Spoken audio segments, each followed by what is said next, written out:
In a single collision, speed met survival, and the cost was enormous. At least 7 elephants were killed. They were trying to cross the tracks when hit. The collision took place after a herd of jumbos was hit by the Sairang New Delhi Rajdhani Express due to low visibility in Assam's Hojai district. 5 coaches and the train's engine were also derailed. Lifeless bodies of the elephants lying on the train tracks were surrounded by people. The accident has left the train movement disrupted.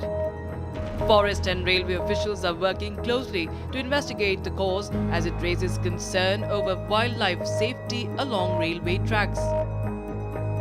Chief Minister of Assam, Himanta Biswa Sarma, says his state government has initiated an inquiry and that steps are being taken to secure wildlife corridors.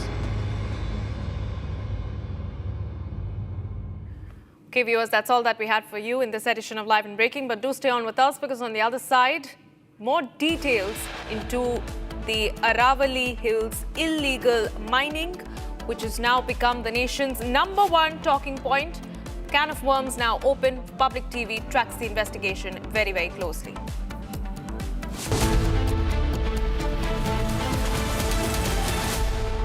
आधे bowl दही में 4 चम्मच MDH चटनी पुदीना मसाला डाला, stir करो, पुदीना चटनी तैयार। MDH चटनी पुदीना मसाला।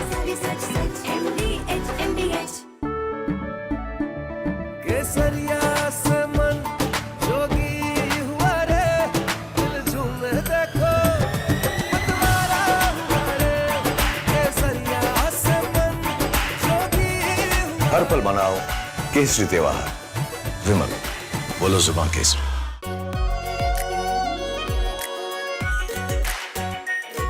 Pure shahi paneer masala, delicious, healthy, everyday. दादी के हाथों का जादू और खुशबू से महकता घर, माँ की मुस्कुराहट और खाने की सुगंध। MDH गरम मसाला, क्योंकि हर रिश्ता है स्वाद से जुड़ा।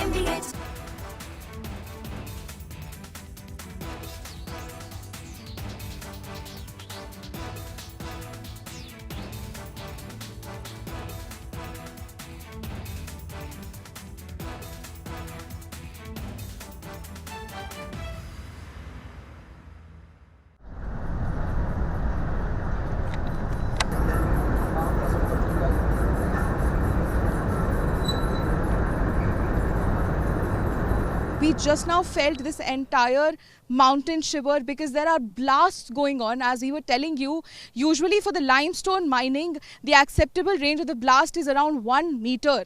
And that won't be so harsh that we could feel this entire mountain, feel shake. Yes, definitely. This week on Get Me Right, 3 events that together signal a tectonic geopolitical shift in the world. The United States released its national security strategy paper. The UK, its intelligence and security report from the parliament.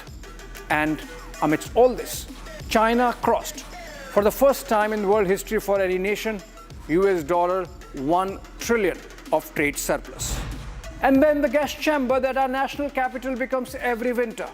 Is there any hope, or are we condemned to live this forever?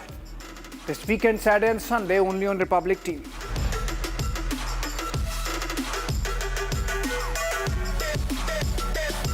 थोड़े में ज्यादा स्वाद, यही तो है इसकी खास बात। वाओ मामा, क्या स्वाद है? अरे मेरे राजा, राजा और प्योर मसाला। केसरिया से मन जोगी हुआ रे, दिल झूमे देखो मतवारा हुआ रे, केसरिया से मन जोगी हुआ। हर पल मनाओ केसरी त्योहार। विमल, बोलो जुबान Kesari.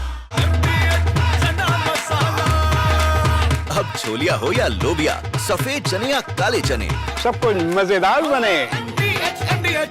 We are willing to put an end to this conflict via peaceful means based on the principles that I outlined in July last year when I spoke at the Foreign Ministry of Russia.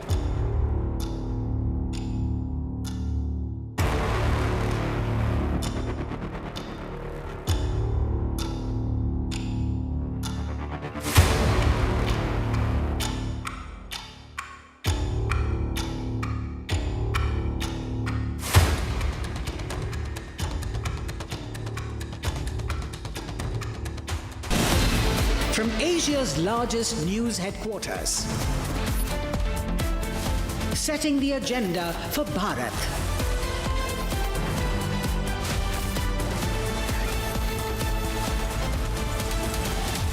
You're watching Republic.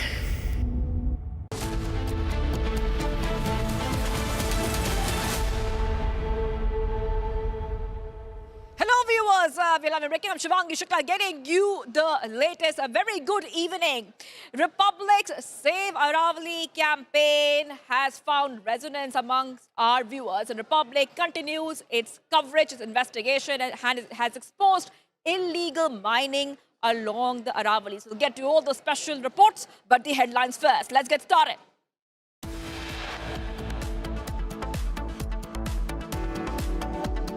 Top headlines we're tracking right now. Rahul Gandhi news George Soros controversy. Rahul seen with George Soros' aide Cornelia Wohl in Berlin.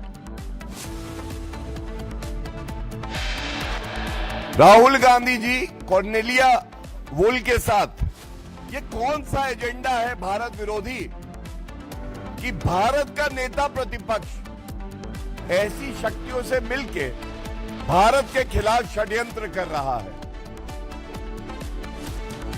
BJP trains guns on Congress over Rahul Gandhi's picture with George Soros' aide in Berlin, says Rahul Soros' link is out in the open. Aravalli illegal mining becomes the nation's biggest talking point. Republic continues to track the Aravalli investigation.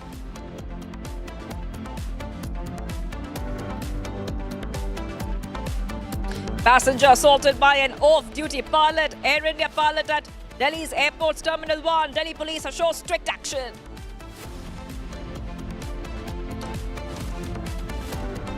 US Department of Justice releases the Epstein files, photos and call logs put out in public domain. Former President Bill Clinton highlighted in the release pictures.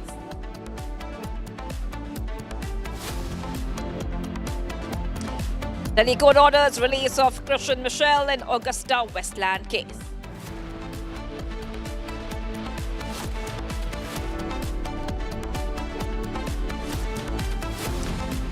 Viewers, go to that top story tracking right now. It looks like there's illegal mining which is happening along the Aravalli range, which has caused an ecological damage.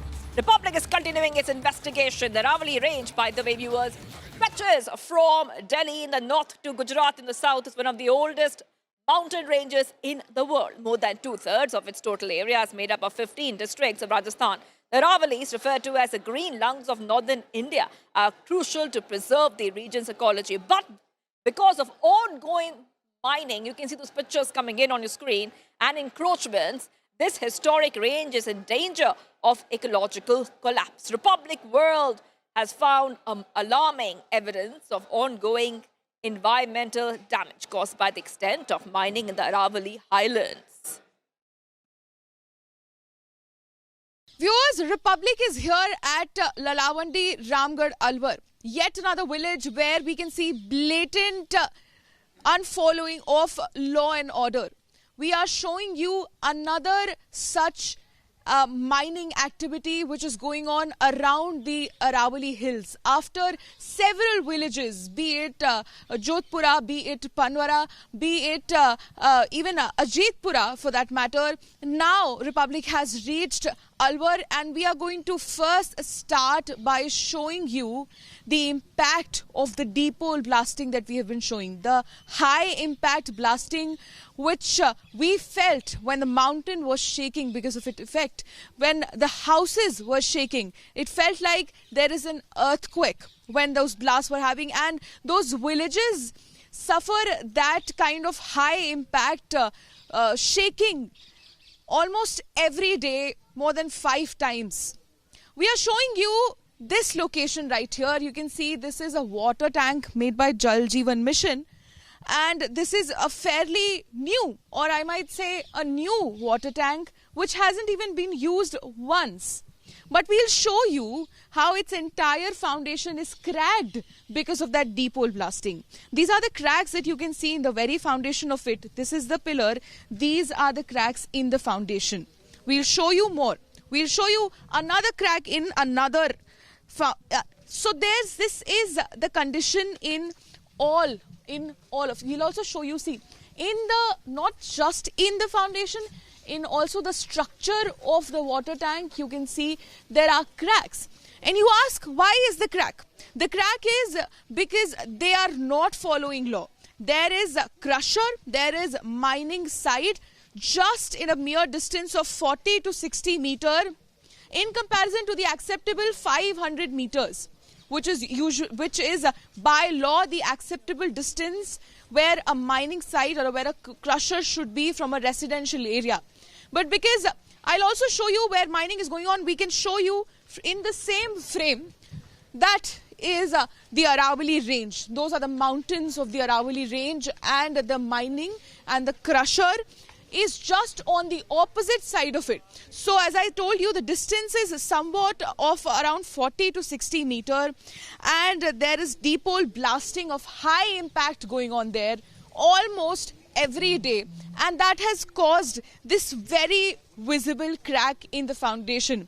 If this is the condition of such a strongly built water tank, where all its pillar, the foundation of the same and the structure of the same is affected, imagine what is the condition of the houses. Imagine how many cracks and of what depth those houses are suffering from. There are locals telling us that they feel scared entering their own home because they're scared that that might fall any time. Their houses shake with such strong intensity when that deep hole blasting happens. So close, viewers. We are showing you everything in the same frame. Imagine how close this is. This is the village, these are the houses, and just a few meters away, that is Aravalli range, and on the other side of it, there is the mining activity. There is a crusher where high intensity deep hole blastings take place.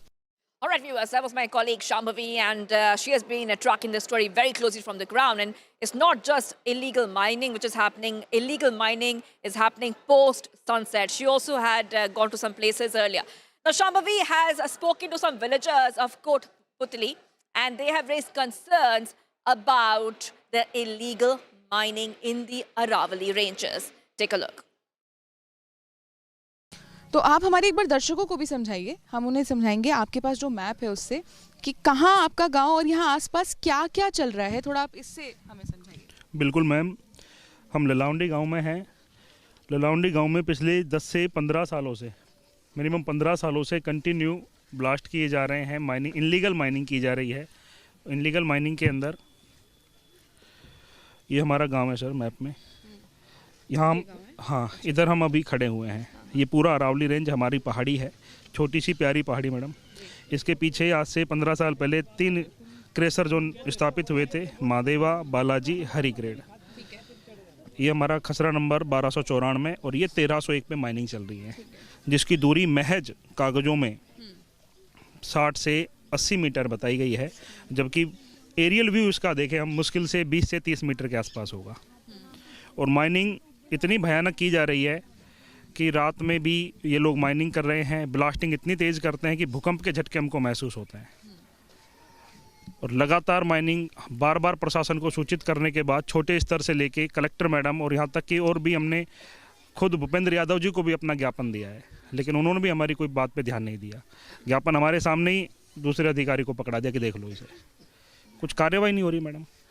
और जबकि ये गांव 90% BJP dominate है, बावजूद इसके ये हम इतने त्रस्त हैं कि बीजेपी सरकार में भी हमारी सुनवाई नहीं हो पा रही है।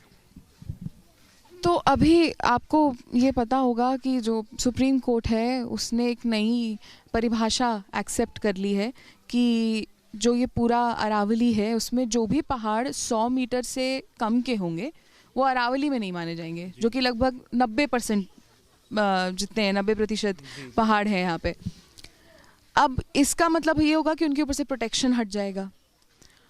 तो हमें बताइए कि अब और क्या क्या चीज़ें होंगी एक बार जब वो 90% खुल जाएगा सरकार के इस्तेमाल के लिए, कॉरपोरेट इस्तेमाल के लिए। ये लोग इनलीगल माइनिंग को लीगल कर कर अपने पैसों से अपना पेट भरना चाह रहे हैं।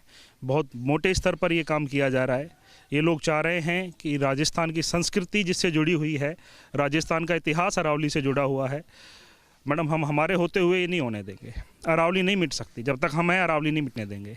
चाहे भूपेंद्र यादव करें, चाहे और कोई अधिकारी करे, कोई भी प्रशासनिक अधिकारी, नेतागण कोई भी करें, अरावली को नहीं मिटने देंगे। अरावली हमारी जान है, हमारी संस्कृति है। All right, let's go straight across to my colleague who's joining us. Shambhavi is joining us live from Alwar, Rajasthan. Shambhavi, you have been covering the story. It's a on-ground investigation by Republic.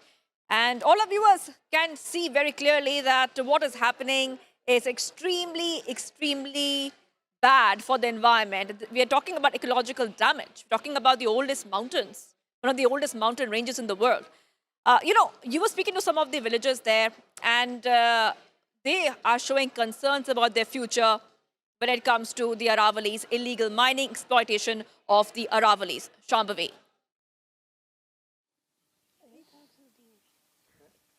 Well, Shivangi, this has been the situation of every village that Republic has been to, investigating the illegal mining, investigating the illegal crushers and violations of law left, right and center. That is what is happening. And even in the report that you are showing our viewers right now, you heard the man saying that this is their way of carrying out illegal mining under the garb of legal license and legal mining. So there has been several things which has been wrong. For now, we are standing in Lalavandi village at Ramgarh, Alwar in Rajasthan, and we are showing you the mining site. Now, there are a few things that I'm going to point out for our viewers to see, Shivangi, how just by the mere presence of Republic, because they saw us approaching, I'm going to show you what has happened here.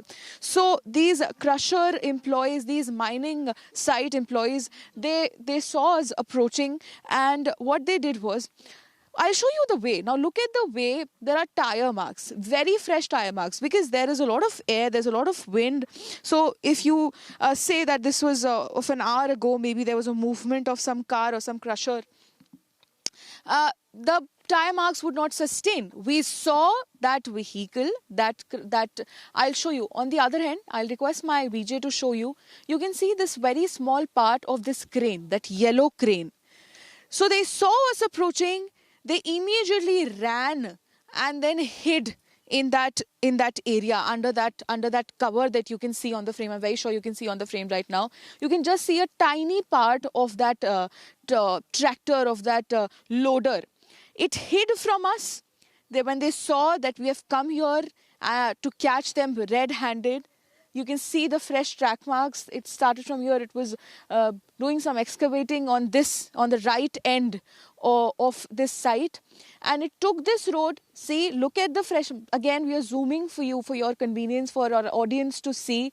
These are the fresh track marks of these crane, which is again hiding from Republic, hiding from the people here, just trying to hide what they've been doing, how they've been playing with kids' lives, with the people here, with their lives, because they've been having several health issues, because this is just a matter of 60 meters, hardly 40 to 60 meters.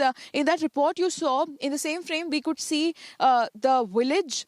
We could also see the Aravalli range just few meters ahead. And this excavating, this mining site, this crusher is just on the other end, of the same. Now I'm also going to show you another thing what has happened with us arriving, with Republic arriving at this location. You can see on that off-road, that road I'm going to show you, it is pretty dry. You cannot see any water. So there is a lot of dust, there's a lot of cement, and there's a lot of pollution because of it. Now I'm going to quickly try and show you the condition of the road where Republic is. Now what happened, we'll also show you the visual. We caught a tanker, immediately started spraying water on the road so that we don't catch them in their activity. We don't catch them while they were actually causing pollution with their illegal mining activity. I'll show you. Now this road that you see we are on, the road which we took to come here to this mining site, this is all wet. This has been watered by that tanker. There was this man who rapidly started spraying water on the road so that we don't catch them. causing pollution. But the road, we just saw you near the site, near the mining site, that was pretty dry. Why? Because we did not go there. It is pretty far. Right. We did not reach there yet. Although we have shown you the condition of that road, there is a chance that few minutes later that'll be wet as well. So there has been constant try by these people, by these employees, by these mining sites, by these crushers to hide the truth from the people about what they are doing to the precious Aravalli Hills. Shivangi. Yes, well, even though they try to hide the truth, Shambhavi, Republic exposes illegal mining. And you have been covering the story from the ground, so the truth is out in the open for everyone to see. However, from Delhi, the illegal mining is happening hundreds of kilometers away. But the big question which is also being raised right now, Shambhavi, is Delhi ready to pay the price if the Aravallis are damaged?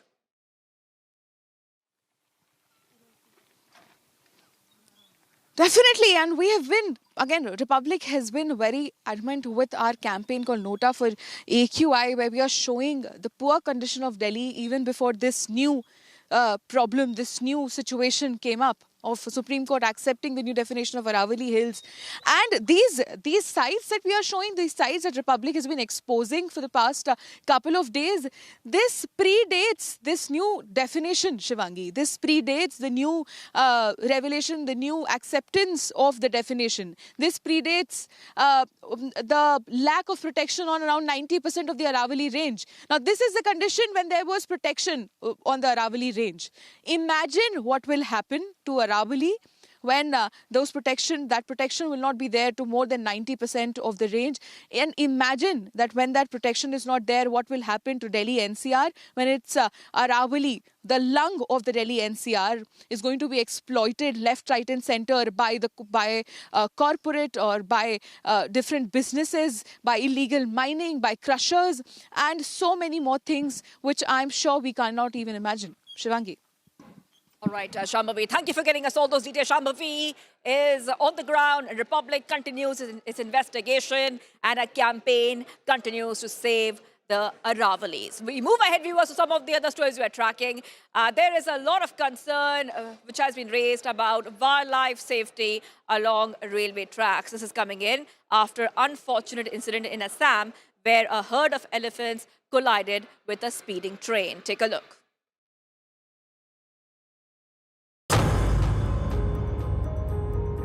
A freight train stands frozen in the mist, and beside the railway tracks lie 7 fallen giants. In a single collision, speed met survival, and the cost was enormous. At least 7 elephants were killed. They were trying to cross the tracks when hit. The collision took place after a herd of jumbos was hit by the Sairang New Delhi Rajdhani Express due to low visibility in Assam's Hojai district. 5 coaches and the train's engine were also derailed. Lifeless bodies of the elephants lying on the train tracks were surrounded by people. The accident has left the train movement disrupted. Forest and railway officials are working closely to investigate the cause as it raises concern over wildlife safety along railway tracks. Chief Minister of Assam, Himanta Biswa Sarma, says his state government has initiated an inquiry and that steps are being taken to secure wildlife corridors. All right, moving ahead right now, viewers. Rahul Gandhi once again in a new George Soros controversy. This time he's seen with George Soros' aide in Berlin. This is the latest update coming in, viewers, on Republic TV. What we see right now, Rahul Gandhi, new George Soros controversy. He is seen with Soros' aide, Cornelia Wall, in Berlin. The BJP accused Congress leader Rahul Gandhi of defaming India during his foreign visits, alleging that Gandhi meets with anti-India forces abroad and engages in activities against national interests. The BJP further said that Rahul Gandhi often travels abroad during parliamentary sessions, citing his recent visit to Germany. नेता प्रतिपक्ष जिनकी प्रमुख जिम्मेदारी भारत की राजनीति में और जब संसद का सत्र चल रहा था तो संसद में रहने की थी, लेकिन वो विदेशी भूमि पर जर्मनी जाते हैं और जर्मनी में हर्टी स्कूल है, वहां पर मिलते हैं कॉर्नेलिया वॉल। ये तस्वीर लेके मैं आया हूं और मैं इसके बाद आपको विस्तृत जानकारी भी दूंगा। ये राहुल गांधी हैं, उनके बगल में है डॉक्टर कॉर्नेलिया वॉल। जर्मनी की तस्वीर है, हर्टी स्कूल में राहुल गांधी जी कॉर्नेलिया वॉल के साथ जॉर्ज सोरस की संस्था जो है ओपन सोसाइटी फाउंडेशन, इसी की फंडिंग से सेंट्रल यूरोपियन यूनिवर्सिटी है। इस सेंट्रल यूरोपियन यूनिवर्सिटी के जो बोर्ड ऑफ ट्रस्टीज हैं, ये कागज मैं लेके आया हूं, ये जॉर्ज सोरस द्वारा फंडेड है। मुझे लगता है कि राहुल गांधी जी आदतन और फितरतन विदेश जाते हैं और फिर शरारतन वहां से भारत विरोधी वक्तव्य देते हैं। और अब तो ये भी साफ दिखाई पड़ रहा है कि जिन लोगों से वो मिलने गए हैं उनकी संस्थाओं का जॉर्ज सोरस के साथ कनेक्शन है। यहां पर पुनः ये सवाल उठता है कि भारत आज विश्व की बड़ी अर्थव्यवस्थाओं में फास्टेस्ट ग्रोइंग इकोनॉमी है। अब राहुल गांधी जी को वो दिखाई नहीं पड़ता तो उसके लिए कोई क्या करे। और वैसे तो कांग्रेस ने ऑफिशियल बयान दिया था, जब पूछा गया था कि संसद सत्र के दौरान वो जर्मनी क्यों चले गए, तो कांग्रेस पार्टी ने यह कहा था कि वो कांग्रेस को मजबूत करने के लिए वहां गए हैं। पर दिखाई पड़ रहा है कांग्रेस को मजबूत करने की बजाय कांग्रेस के संगठन को मजबूत करने के लिए पहले तो आश्चर्य है कि राहुल गांधी क्यों गए, राष्ट्रीय अध्यक्ष क्यों नहीं गए, जिनका काम संगठन देखना है। पर ऐसा लग रहा है कांग्रेस को मजबूत करने से ज्यादा भारत को कमजोर करने के लिए वो वहां प्रयत्नशील दिखाई पड़ रहे हैं।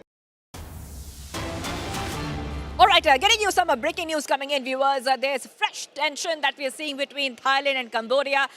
Just putting out those, put those pictures out for you in a short while. Okay, the pictures out.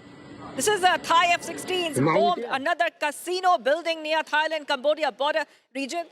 The Thai F-16s carry out attacks on the Chenayar Pass, Pursat province of Cambodia. And Thailand claims the casino was being used as a military den and to launch attacks on its soil. This is along the disputed border. So Thai F-16s bombed casino. A bomb casino. This is a casino building near the Thailand-Cambodia border region. Thai F-16s carry out the attacks. Thailand claims the casino was being used as a military den and to launch attacks on its soil along the disputed border. Now, we have seen multiple days of fighting between Cambodia and Thailand, which killed dozens of people before a truce was brokered by the United States. But we see that Bangkok has denied any truce has been agreed upon. And fighting with artillery, tanks, drones, jets has continued daily since a border skirmish had also broken out a short while back, causing the latest rounds of conflict. The conflict stems from a territorial dispute over the colonial era demarcation of their 800-kilometer border and a smattering of ancient temple ruins situated on the frontier. Each side has blamed the other for instigating the renewed fighting, claims of self-defense, while trading accusations of attacks on civilians. So fresh tensions being seen. Thai F-16s bombing another casino building near the Thailand-Cambodia border region. Thai F-16s carrying out the attacks. This is the Chenayar Pass, Pursat province of Cambodia. Thailand claims the casino was being used as a military den and to launch attacks on its soil. This is along the disputed border. So we're getting these updates coming in, viewers, on Republic TV. And fresh tensions can be seen. We have seen that earlier as well. A lot of skirmishes and tensions have been seen between Thailand and Cambodia. Cambodia's defense ministry has also accused Thailand military of bombing the casino hub of Poi Pet a few days ago. This is a major land crossing between the two nations. Renewed clashes have been reignited along their border. So sticking with these pictures which are coming in, renewed fighting between both the neighbors. can be seen. And we're seeing that Cambodia has also said that the border closures were important to reduce risk to civilians amid the ongoing combat.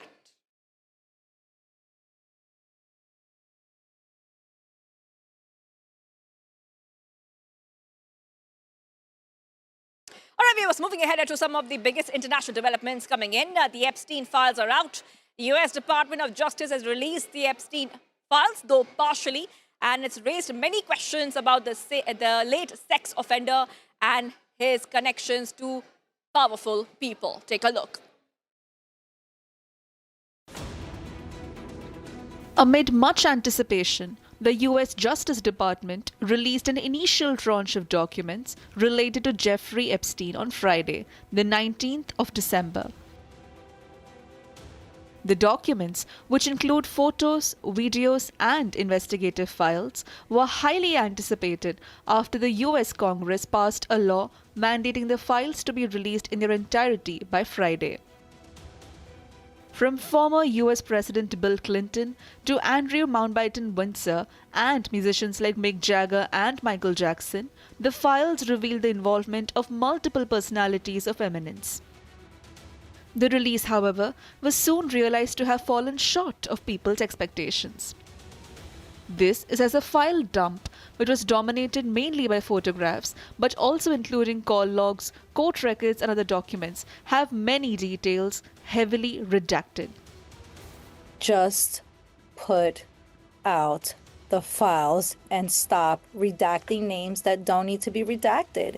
It's just, who are we trying to protect? Are we protecting the survivors, or are we protecting these elite men that need to be put out there? And people need to know these are predators that are in the files. They need to be brought to justice so they can stop doing this in the long run. You know, it's for everyone's safety at the end of the day. The visuals released also included a few photos of US President Donald Trump. Trump, once a close friend of Epstein, fought for months to prevent the release of the records related to the investigation of Epstein, who died in a New York jail cell in 2019 while awaiting trial on sex trafficking charges. It wasn't until the pressure from the Congress was as immense that the Republican president eventually caved in and signed a law last month compelling publication of the materials. The White House said the release of the files, mandated by a law passed by the Congress, shows how the Trump administration is the most transparent in history. We convey more through our vibrations than through words. But neither at home nor at school, nobody teaches us how to improve our vibrations, how to feel very positive, correct? That is where meditation comes into play. Meditation makes the vibration from our body, from every cell of our body, more positive. How to change this feeling of depression into one of happiness? Meditation, and meditation is the way to come out of the suicidal tendency. Meditation is so important. It's as important as being healthy. Meditation, it's not just a tool, it's the most powerful movement the world has ever seen. From rural India to refugee camps, from corporate boardrooms and parliaments to battlefields, Gurudev Sri Sri Ravi Shankar is proving that peace is contagious and it starts with you.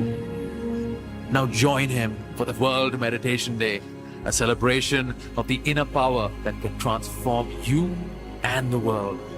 Meditate, lead, transform. This is your moment. थोड़े में ज्यादा स्वाद ये तो है इसकी खास बात। वाओ मामा क्या स्वाद है? अरे मेरे राजा। राजा और प्योर मसाला। Please stop! झुमका तेरा झुमका तेरा झुमका। Not there, मेरा काउंटर टॉप टूट जाएगा। तेरा झुमका।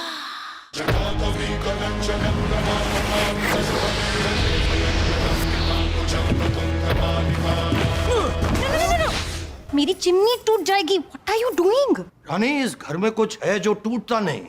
ये पिलर कभी नहीं टूटेगा। रुंगटा स्टील टीएमटी से बना। रुंगटा नहीं तो घर स्ट्रॉन्ग नहीं। रुंगटा स्टील टीएमटी बार एकदम सॉलिड। आधे बाउल दही में 4 चम्मच MDH चटनी पुदीना मसाला डाला, स्टर करो, पुदीना चटनी तैयार। MDH चटनी पुदीना मसाला। केसरिया से मन जोगी हुआ रे, दिल झूमे देखो मतवारा हुआ रे। केसरिया से मन जोगी हुआ। हर पल मनाओ केसरी त्योहार। विमल, बोलो जुबान Kesari.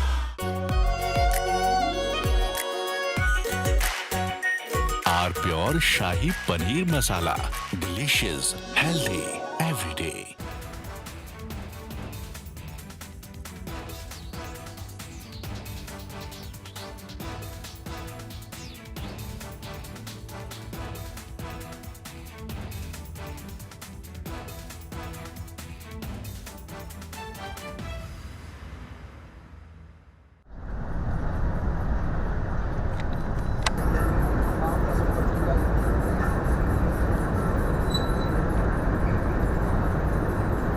We just now felt this entire mountain shiver because there are blasts going on. As we were telling you, usually for the limestone mining, the acceptable range of the blast is around 1 meter. And that won't be so harsh that we could feel this entire mountain, feel shake. Yes, definitely. And the kind of, because for cement mining, they need a blast of a larger range of something around 50 meters or 60 meters. And when that happens,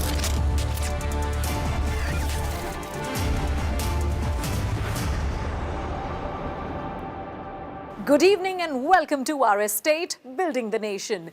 This is the show where we cut through the noise and bring you what truly matters in real estate. Facts, trends and decisions that impact your money and your future.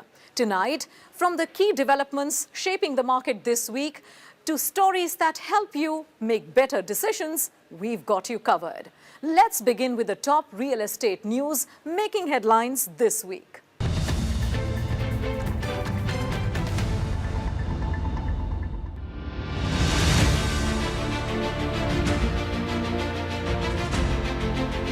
The Ganga Expressway, the second largest expressway in India, is set to open this January, stretching from Meerut to Prayagraj and cutting across 12 districts. It's a major boost to Uttar Pradesh's high-speed road network. Project officials say just 10 to 15% of Phase 3 is left. Once complete, the expressway will significantly improve access during the annual religious gathering. Spanning 12 districts, the project carries an estimated cost of 5,626 crores.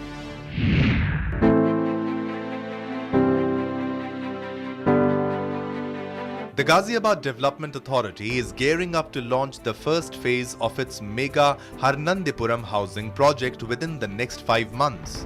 The groundwork is already underway, with a full topographical survey using drones and satellite mapping to lock in the blueprint. Spread across 541 hectares, Harnandipuram will redefine urban living, with zones for Sports City, Medicity, Cyber City and Edu City. Strategically placed next to the rapid rail transit corridor and linked by key expressways and the Delhi Metro, it's designed for next-gen connectivity.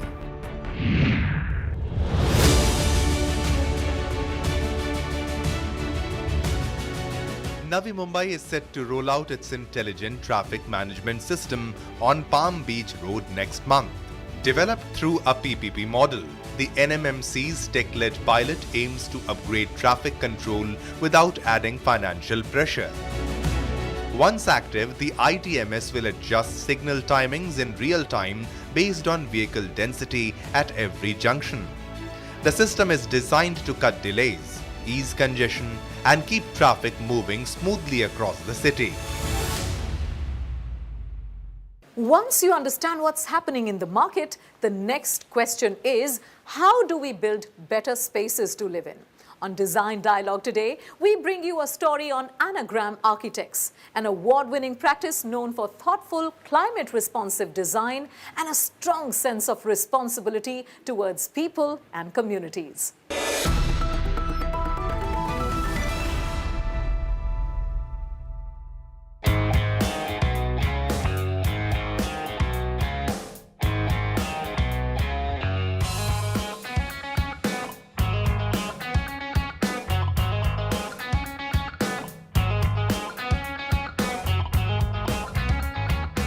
Hi, I'm Madhav Raman. I'm a partner at Anagram Architects. We are a multidisciplinary design and architecture studio based out of New Delhi and Goa. My name is Shruti Dimri. I am principal at Anagram Architects. I joined them 11 years ago. Hi, I'm Vaibhav Dimri. I'm from Anagram Architects. I'm partner at Anagram Architects. I know these guys since college and we were a still smaller firm in 2014. So coming into the practice, it was a bit, I would say, not chaotic, but a little less organized. So really the practice started from this idea that, oh, we should just work with each other. So there's nothing really bigger than that.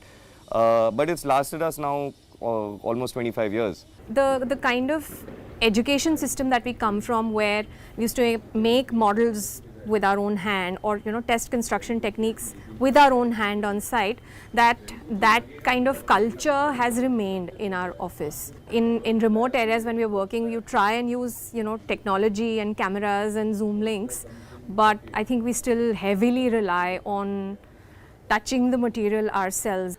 Context comes from what client wants.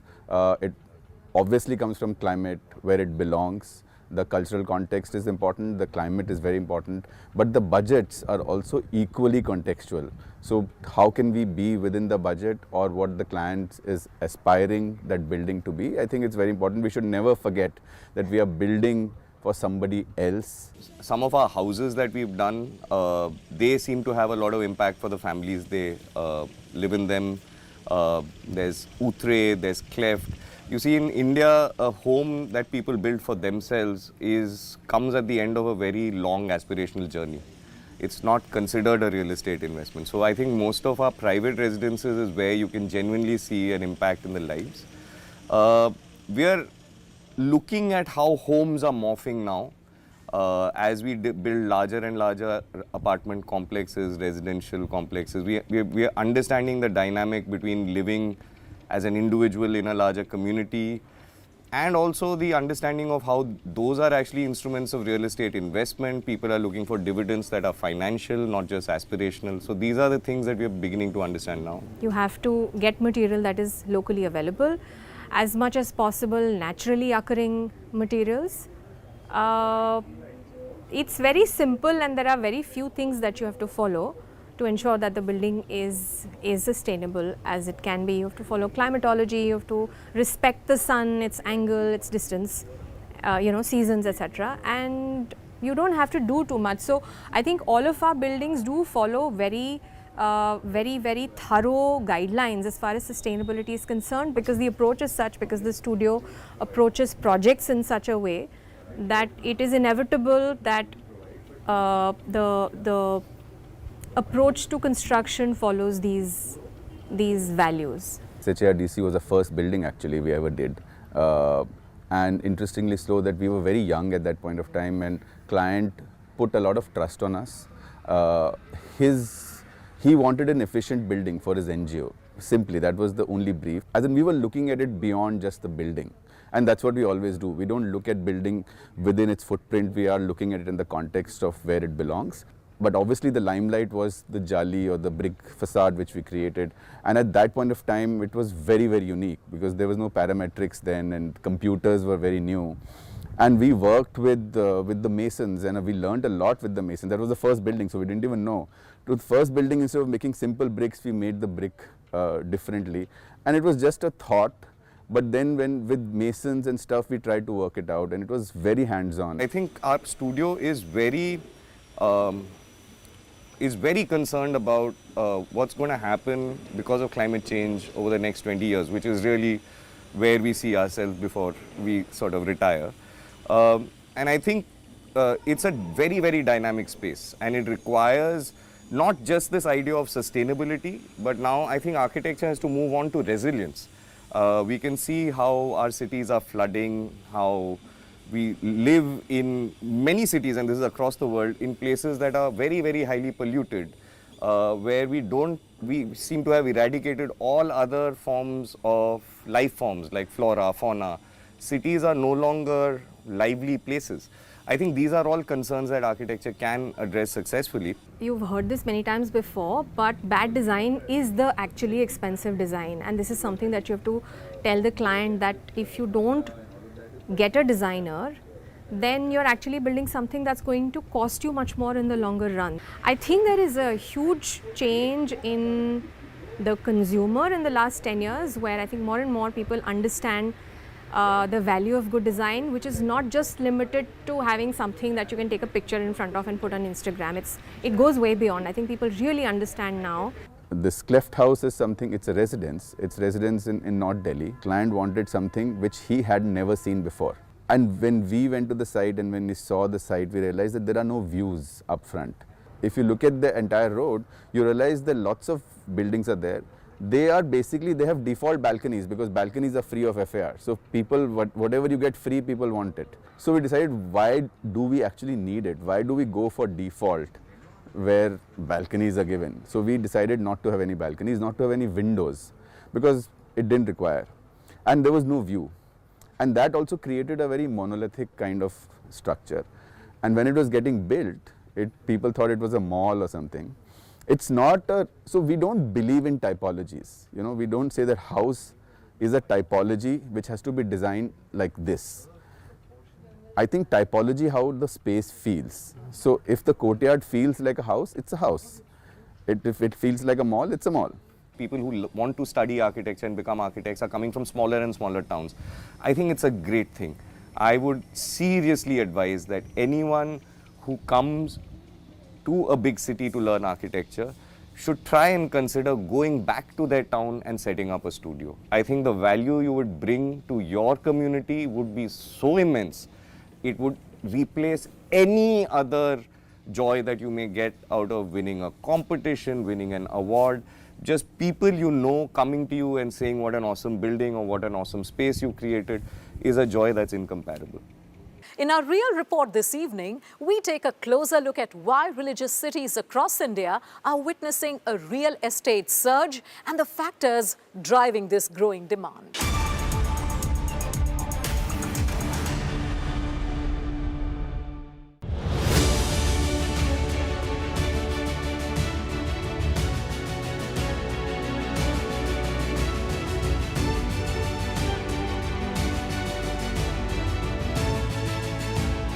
Ayodhya, Kashi, Shirdi, Tirupati, Rameshwaram. Today, these spiritual cities have it all. Airports, rail links, expressways, schools, industry and business hubs. In just 3 years, property prices here have surged over 200%. As infrastructure grows, India's sacred centers are witnessing a powerful revival, driven by a post-pandemic shift towards calmer, purpose-driven living. That momentum is powered by landmark projects, the Ram Temple complex in Ayodhya, the Kashi Vishwanath corridor in Varanasi, and permanent event infrastructure in Prayagraj, dramatically improving access and amenities. Religious tourism is now booming, drawing pilgrims from across the world. The surge is lifting hospitality, retail and housing demand. For many, investing here is emotional, a return to faith and heritage. With leading developers launching modern homes and serviced apartments, these ancient cities are entering a new era of growth and long-term value.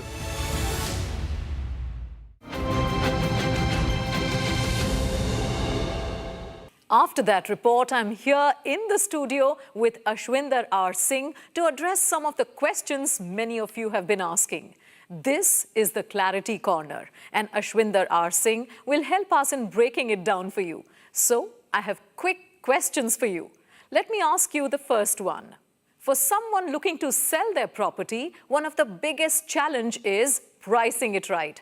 How can a seller realistically determine the right price for their home? Now, the right price isn't what you want. It's what the market will pay today.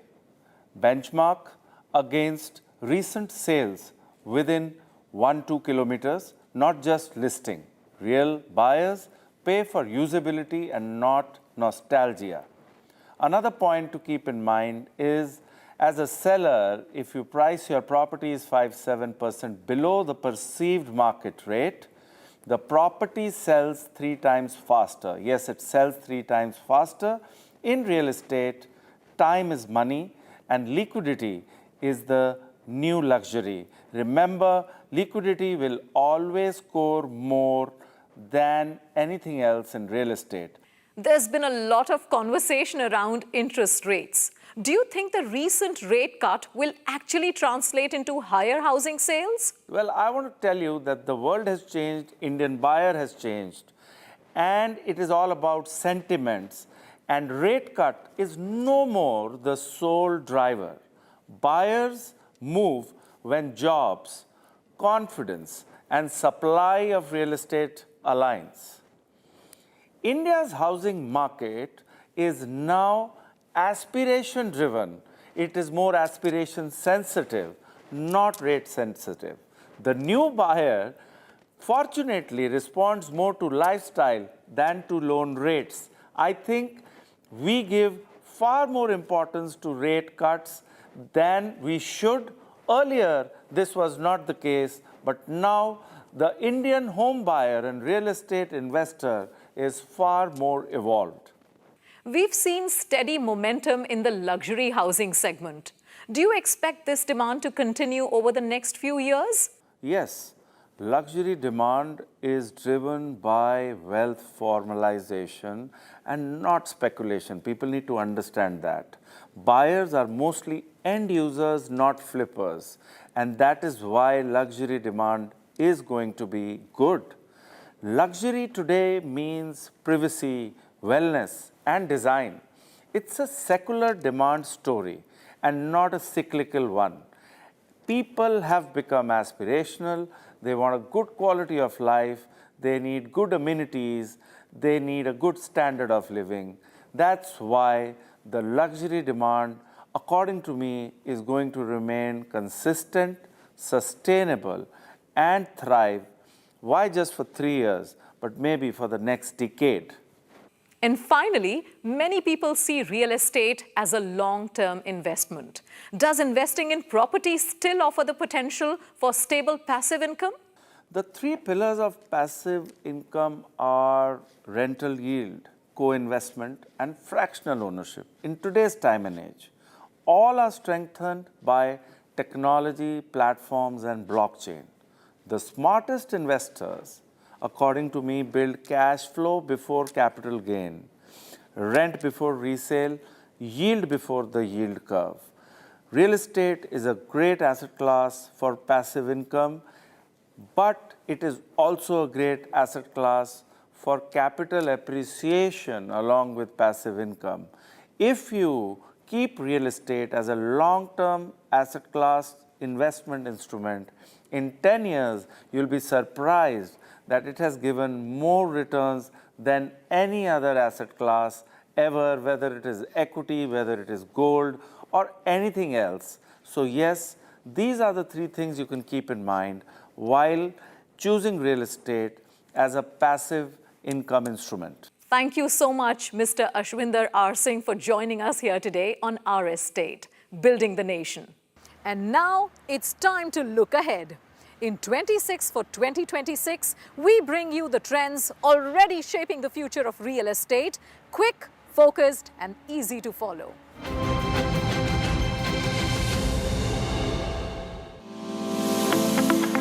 Mumbai MMR will see over 15 luxury launches in 2026, starting at Rs 2 crore. By 2030, redevelopmental projects may cross Rs 1.30 lakh crore. The Ganga Expressway, India's second largest, is set to open before Magh Mela 2026. With construction nearly complete, it will connect Prayagraj and Meerut seamlessly. India's first bullet train will debut by 2026. Trial runs between Bilimora and Surat will hit 320 km per hour with indigenous 8-coach prototypes under testing. Over 30 premium projects launched in Gurugram and Noida in 2026, starting at ₹2 crore. Noida, Greater Noida leads India in recent price growth. Navi Mumbai Airport opens December 25, operating day hours. Initially, a major airline will launch with 23 flights, scaling to 35. Mumbai gets its second international airport. By 2026, virtual tours and 3D walkthroughs will transform property marketing.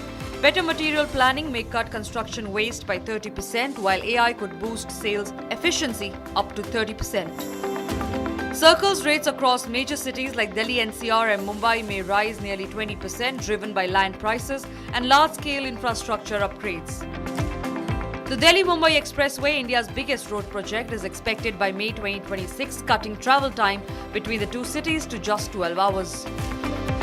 Yeida will launch 973 residential plots near Noida Airport in January 2026 across multiple sectors, just ahead of the airport's expected opening. Delhi Metro's Rithala-Narela corridor and Pune Metro Line 3 will partially open in 2026, significantly boosting urban connectivity. Oyo plans a 6,500 crore IPO in 2026. With over 1 lakh rooms, the company reports annual profits of around 80 crore rupees. Rental yields are expected to rise from 3 to 3.5% in 2026, with Bengaluru, Hyderabad and Mumbai seeing rent hikes up to 15%. Chennai will unveil its third master plan in January 2026. The 2027 and 2046 roadmap will guide the city's growth for the next 2 decades. ESG complaint real estate is gaining momentum. Green certified projects may rise to 30% of new launches by 2026. Noida International Airport, India's largest, will begin operations in 2026. Phase 1 includes 1 runway and terminal handling 12 million passengers annually after mandatory testing. India's co-working market could hit rupees 30,000 crore in 2026 as operators expand from 15 to over 25 cities beyond metros. India plans to integrate 20 gigawatt of renewable energy by 2026, building over 10,700 kilometers of transmission lines across Gujarat, Rajasthan and Tamil Nadu. Discussions on RERA 2.0 may begin in 2026, focusing on transparency while addressing developer concerns like faster approvals and realistic timelines.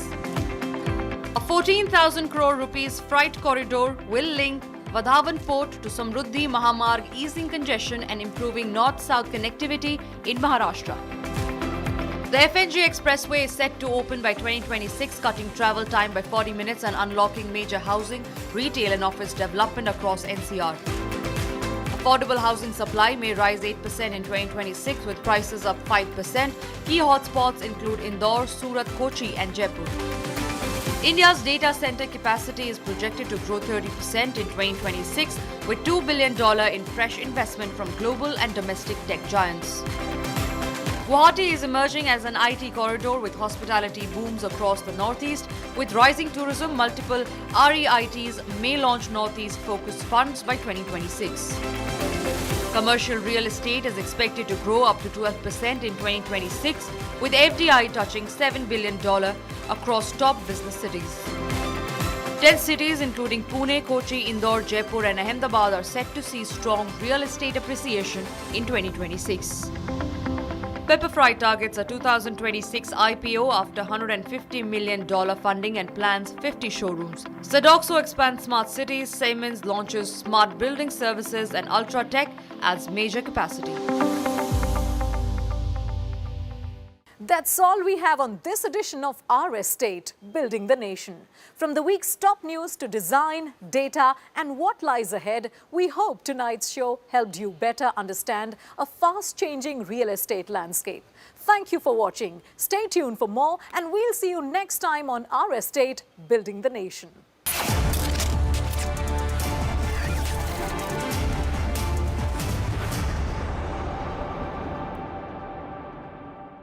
MD MDH की हल्दी मिर्ची धनिया करे कमाल, ये रंग दे, ये खुशबू दे, ये तीखा, ये कम पड़े, क्या निराला MDH मसाला। केसरिया से मन जोगी हुआ रे, दिल झूमे देखो मतवारा हुआ रे, केसरिया से मन जोगी हुआ। हर पल मनाओ केसरी त्योहार। विमल, बोलो जुबान केसरी। आर प्योर सूजी पास्ता उबालो मिलाओ और खाओ, 8 मिनट में तैयार। क्या टेस्ट है सबका राजा R pure masala. We are willing to put an end to this conflict via peaceful means based on the principles that I outlined in July last year when I spoke at the Foreign Ministry of Russia.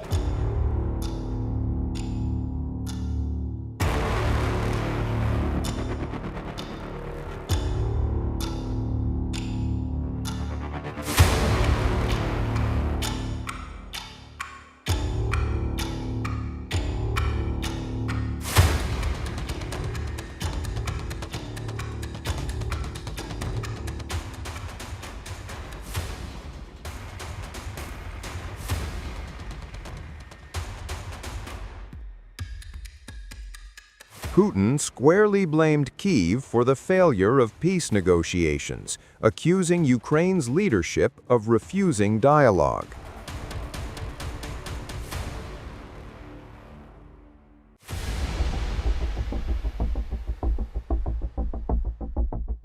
Statements from Zelensky that he is not prepared to discuss territory issues. At the moment, we don't see their readiness. I would like to remind where it all began.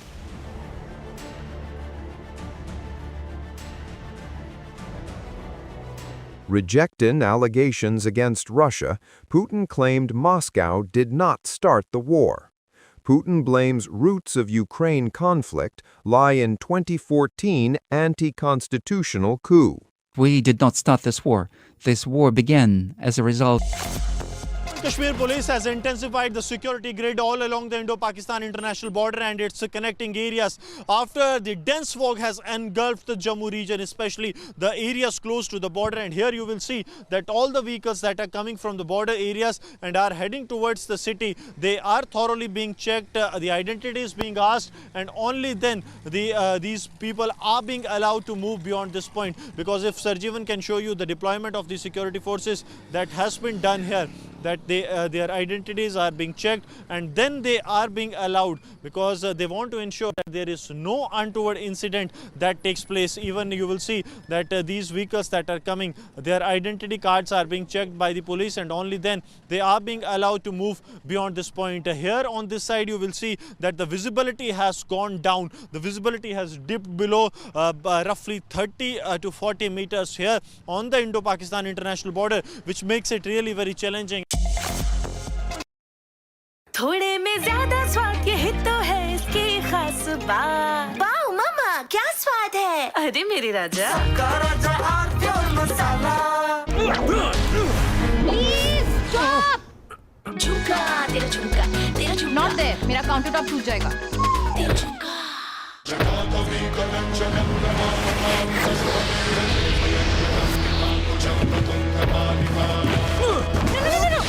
मेरी chimney टूट जाएगी। What are you doing? रानी, इस घर में कुछ है जो टूटता नहीं। ये पिलर कभी नहीं टूटेगा। रुंगटा स्टील TMT से बना। रुंगटा नहीं तो घर स्ट्रॉन्ग नहीं। रुंगटा स्टील TMT बार एकदम सॉलिड। ये है सीक्रेट रेसिपी, MDH का जीरा सिप जल जीरा मसाला। सिप सिप जीरा सिप, जीरा सिप, MDH का जल जीरा सिप, जीरा सिप, MDH का जल जीरा सिप। केसरिया से मन जोगी हुआ रे, दिल झूमे देखो मतवारा हुआ रे, केसरिया से मन जोगी हुआ। हर पल मनाओ केसरी त्योहार। विमल, बोलो जुबान केसरी। आर प्योर सूजी पास्ता उबालो मिलाओ और खाओ, 8 मिनट में तैयार। क्या टेस्ट है सबका राजा R pure masala. From Asia's largest news headquarters, setting the agenda for Bharat.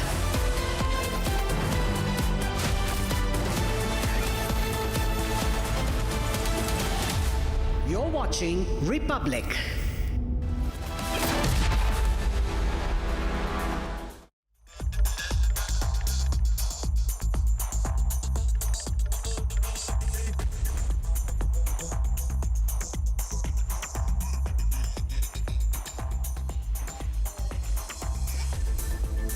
Very good evening, viewers. You're watching 6 Stories at 6 and I am Rakshita Mishra with you for this Saturday edition, viewers. We'll start with what's happening in Bangladesh, where the targeting of Hindus continues unabated. A disturbing new clip shows how Deepu Chandra Das, the Hindu man who has been killed, was tortured before he was lynched, before he was passed on to the mob, the jihadi mob out on the streets, who tied him up to a tree and set him ablaze. They recorded clips of it. Story number 2 is how India continues to have its eyes on Aravallis, viewers. Republic's campaign Save the Aravallis. Republic's investigation continues, exposing it on camera how the illegal mining is still continuing. Also on the show, we show you how a pilot was attacked. I beg your pardon, and bus passenger was attacked by an Air India Express pilot at the Delhi airport today.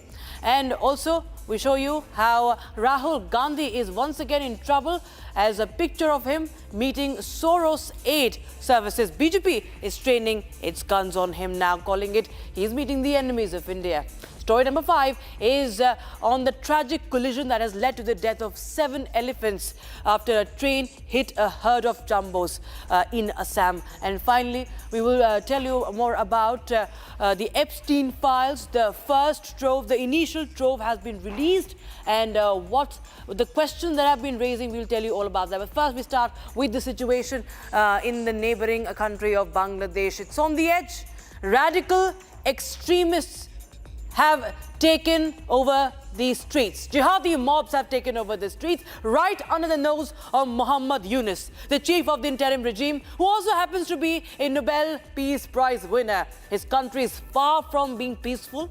Elections nearing, anti-Bharat and anti-Hindu sentiments are only being fueled now. The communal fire has caused the death of an innocent Hindu man now in Bangladesh, Manmohan Singh.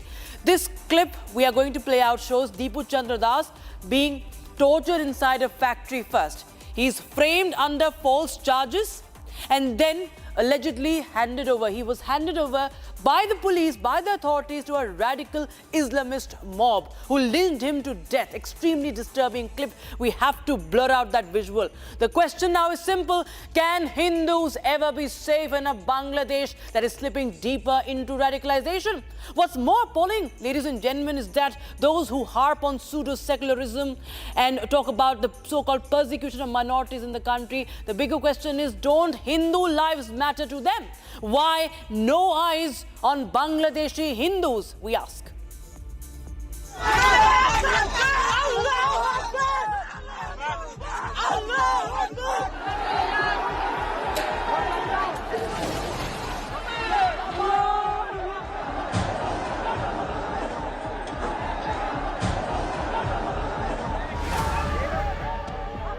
A disturbing new video from Bangladesh has triggered national outrage.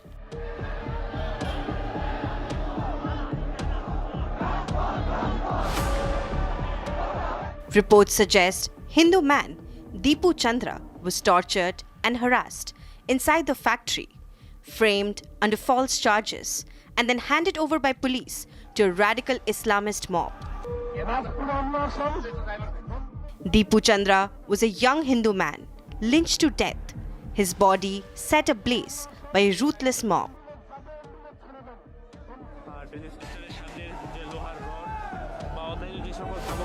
The sole breadwinner for his family did not survive the night. His killing has become the flashpoint of a wider, brutalized landscape for Hindus in Bangladesh.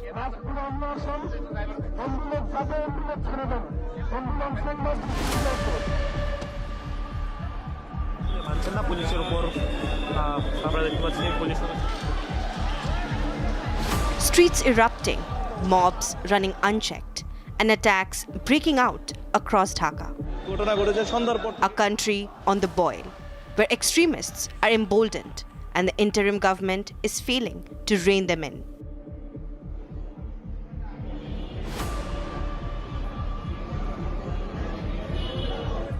And while the violence spirals, India's prominent Muslim leaders remain silent even as fear grips Bangladesh's Hindu community. The shockwaves are now spilling into India.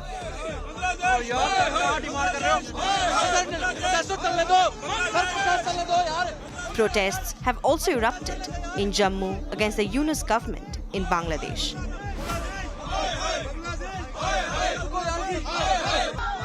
A killing caught on camera, a nation on edge, and a question that refuses to fade. Can Hindus ever be safe in an increasingly radicalized Bangladesh?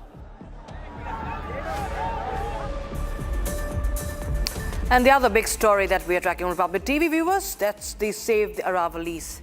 From the streets of Gurugram to the digital landscapes of Rajasthan, the hashtag Save Aravalli movement is gaining momentum. The Aravalli range, which stretches from Delhi and to Gujarat, is one of the oldest mountain ranges in the world, and protesters argue that the ruling is a death warrant for the range, stripping protection nearly 90% of the hills. Republic TV, in fact, has found alarming evidence of the environmental damage that continues with the extent of mining, illegal mining, in the Aravalli Highlands. Republic TV, in fact, is the only channel that is on ground zero that is bringing you on camera what is happening with the Aravallis, how the illegal mining firms, the mining firms are actually killing the Aravallis. They are eating up the lungs of North India. The Aravallis are North India's green lungs, checking desertification, regulating rainfall, and recharging groundwater for cities like Gurugram and Jaipur. But the 100-meter threshold leaves much of this ancient range unprotected, risking ecology and health hazards, an issue Republic has tracked on the ground. Residents gathered demanding ecological protection over technical classifications, warning that the Aravallis play a crucial role in controlling North India's already hazardous air quality. They are now being mined illegally in most parts along the 700-kilometer stretch. There are people who are protesting to save Aravalli.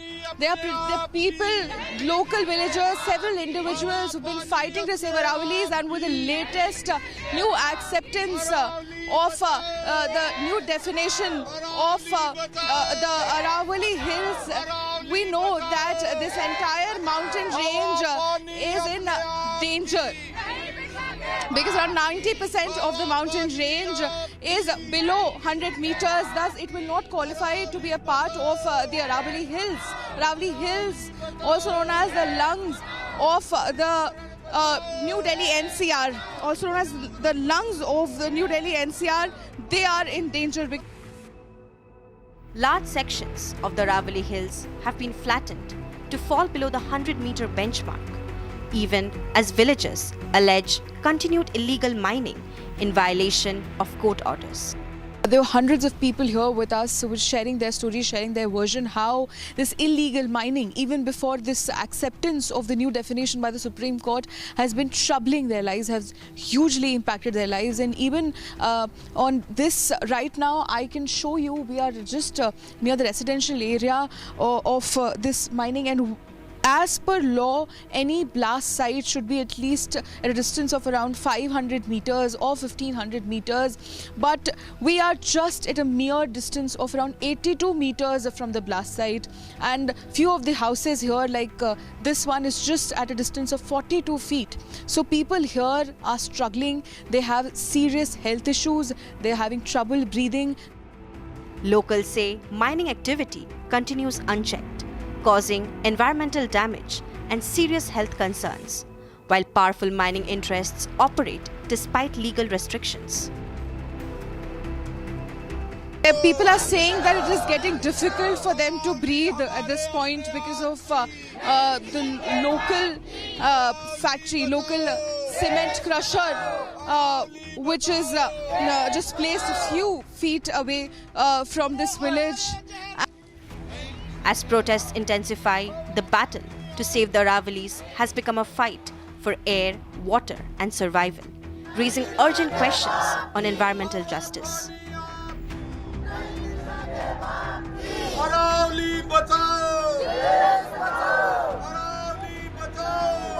Illegal mining all throughout the Aravalli hills, and right now I'll show you the situation because it is caught on our camera. As you can see, there are 3 trucks. When we came here, when Republic came here, this was a well lit area. Mining was going on, and as per the DGMC order, which is Directorate General of Mine Safety, DGMS's order, no mining is allowed post sunset. So the allowed time period is between sunrise to sunset. But we reached here around half an hour ago, and this entire area I am showing you, which is pitch dark right now, this was completely well lit. There you can see there are 3 trucks who are functioning, who are carrying out the mining, illegal mining of that sorts.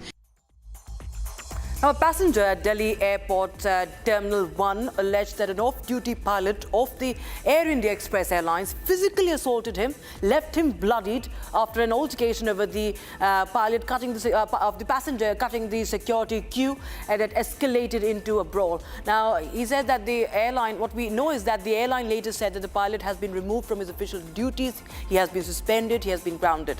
The passenger's name is Ankit Diwan. He detailed his account in a post on X, as he accused Air India Express's captain Virendra Sejwal of physically assaulting him. A verbal spat at Delhi airport turned into a nightmare for the passenger.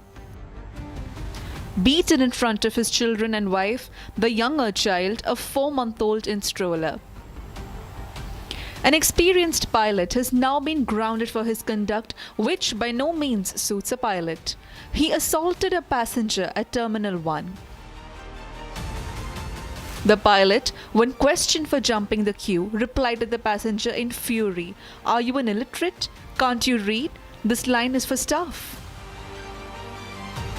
The passenger was instructed by the airport staff to use PRM check as he had a 4-month-old baby with him. Within seconds of the argument, the passenger was lying on the ground after the pilot landed a punch on his face. Air India has responded to the misdemeanor of the pilot, showing concern towards passenger safety. Delhi police, though aware of the assault, said it would only take action post a written complaint. While the Ministry of Civil Aviation has also taken serious cognizance of the incident and directed the airline to ground the pilot with immediate effect, a formal inquiry has been ordered. And leader of opposition in Lok Sabha and Congress's MP Rahul Gandhi stares around yet again with his recent sighting now with the CEC trustee George Soros' aide Cornelia Wall in Berlin, as Rahul Gandhi garners flack for his repeated indulgences with those affiliated with the anti-India squad. The BJP spokesperson has publicly slammed the leader of opposition, saying that he is meeting with the enemies of the country and that he stays away and meets those who are the enemies of the country while the parliament is on. Here's more.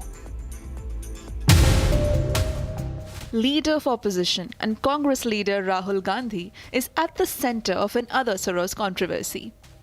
This is how the Congress leader was seen with George Soros' aide Cornelia Wall in Berlin. Cornelia is linked to Soros through the CEC. The both of them, in fact, are on the CEC Board of Trustees. This sighting had the Congress leader garner immense flack, especially from the BJP back home in India. The BJP called out Rahul Gandhi on his being in Germany at a time when he was to be in the parliament instead. Bharat की राजनीति में और जब संसद का सत्र चल रहा था तो संसद में रहने की थी, लेकिन वो विदेशी भूमि पर जर्मनी जाते हैं और जर्मनी में हर्टी स्कूल है, वहां पर मिलते हैं Cornelia wall. BJP then goes on to allege that Rahul Gandhi always happens to meet those who are against India, as he addresses George Soros to be giving funds to the Central European University. संसद का सत्र शुरू होने जा रहा होता है या चल रहा होता है तो विदेशी धरती पर जाते हैं और जो भारत के शत्रु हैं, जो भारत से ईर्ष्या करते हैं, हमारी अखंडता पे प्रहार करते हैं, उनके साथ मिलते हैं, बातचीत करते हैं। The BJP there went on to accuse Rahul Gandhi on his repeated instances of affiliating with the anti-Indian sentiment, as he slams the leader of opposition to be shamelessly indulging in activities and meets against the country. ये बार बार अभी Colombia गए राहुल गांधी, अक्टूबर 2025 की ही बात है। तो क्या कहा राहुल गांधी ने? राहुल गांधी बोले there is a wholesale attack on democracy in India. थोक में भारत के लोकतंत्र पे प्रहार हो रहा है, लेकिन ये प्रहार अगर आप कह रहे हो रहा है तो ये तो विदेशी भूमि से नेता प्रतिपक्ष नकली गांधी खुद राहुल गांधी कर रहे हैं। The centre recalled that as of late, Rahul Gandhi was in Colombia earlier this year at a time when the democracy was in danger. This is as he at last addresses how India has only grown in the leadership of Prime Minister Narendra Modi and how Rahul Gandhi is unhappy about it. All eyes are now on Rahul Gandhi as a word is awaited from him and Congress on the end of the fresh controversy. Now, a tragic incident in Assam has raised serious concerns over wildlife safety along the railway tracks. At least 7 elephants were killed after a speeding train collided with a herd of elephants in the Kanpur Jamunamukh area of Assam's Hojai district amid poor visibility. The impact was so severe that 5 coaches and the engine of the Sairang New Delhi Rajdhani Express were derailed, disrupting train movement on the route. More in this report. A freight train stands frozen in the mist, and beside the railway tracks lie 7 fallen giants. In a single collision, speed met survival, and the cost was enormous. At least 7 elephants were killed. They were trying to cross the tracks when hit. The collision took place after a herd of jumbos was hit by the Sairang New Delhi Rajdhani Express due to low visibility in Assam's Hojai district. 5 coaches and the train's engine were also derailed. Lifeless bodies of the elephants lying on the train tracks were surrounded by people. The accident has left the train movement disrupted. Forest and railway officials are working closely to investigate the cause as it raises concern over wildlife safety along railway tracks. Chief Minister of Assam, Himanta Biswa Sarma, says his state government has initiated an inquiry and that steps are being taken to secure wildlife corridors. The Anand Vihar Sairang Express collided with a herd of elephants on Saturday early morning. As a result of the collision, 7 elephants died on the spot, whereas 1 elephant died in a facility nearby. It may be mentioned that as a result of the collision, 5 courses of the Anand Vihar Sairang Rajdhani Express also got derailed. The rescue operations were underway and the efforts are being put in to restore operations of the railways. The entire railway route across the northeast has been disrupted because of this derailment.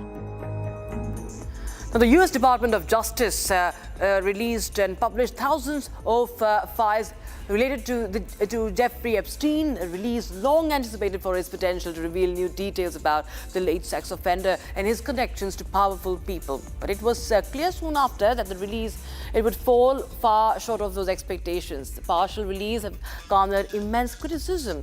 It shows a lot of Bill Clinton in the pictures. There's a lot of prominence of Bill Clinton, but there's much less of Trump. That is raising many questions as well. But many disturbing pictures have also come to light in this first release of the Epstein files. Here's more. Amid much anticipation, The US Justice Department released an initial tranche of documents related to Jeffrey Epstein on Friday, the 19th of December. The documents, which include photos, videos, and investigative files, were highly anticipated after the US Congress passed a law mandating the files to be released in their entirety by Friday. From former US President Bill Clinton to Andrew Mountbatten Windsor and musicians like Mick Jagger and Michael Jackson, the files revealed the involvement of multiple personalities of eminence. The release, however, was soon realized to have fallen short of people's expectations. This is as a file dump, which was dominated mainly by photographs, but also including call logs, court records, and other documents, have many details heavily redacted. Just put out the files and stop redacting names that don't need to be redacted. It's just, who are we trying to protect? Are we protecting the survivors, or are we protecting these elite men that need to be put out there? And people need to know these are predators that are in the files. They need to be brought to justice so they can stop doing this in the long run. It's for everyone's safety at the end of the day. The visuals released also included a few photos of US President Donald Trump. Trump, once a close friend of Epstein, fought for months to prevent the release of the records related to the investigation of Epstein, who died in a New York jail cell in 2019 while awaiting trial on sex trafficking charges. It wasn't until the pressure from the Congress was as immense that the Republican president eventually caved in and signed a law last month compelling publication of the materials. The White House said the release of the files, mandated by a law passed by the Congress, shows how the Trump administration is the most transparent in history. Consequent to the partial release, however, Democrats and some Republicans have come forth accused the Department of Justice for violating its legal obligations after it said it would not be able to release all the documents by the deadline. In fact, criminal defense attorney John Day called out the Justice Department, calling for an issuance of a list of documents not released with corresponding justifications. They're not required to release a list of what they're not releasing, and that's where the problems arise, and that's where the suspicion would continue to grow, because we don't know what we don't know about the documents that were kept back. And so it's up to the Department of Justice. It's basically the honor system saying, okay, these materials relate to victims, so they're kept back. These materials relate to honor, kept back. But again, it's up to the people who are making those decisions to say whether or not those exceptions follow the law. So it's not going to reassure a lot of people that this has been done scrupulously and appropriately, because there's going to be so much material that's not being released, so much material that's redacted, that it's certainly going to feed suspicions that something's going on. All eyes are now on the Justice Department, as it said it would continue releasing documents in the weeks ahead. Republic TV will be continuing to get you a lowdown of all the top stories that we're tracking for you. But that's all in this edition of 6 Stories at 6 from our side, viewers. On the other side, we will be getting you the latest on our post sports. Thanks for watching.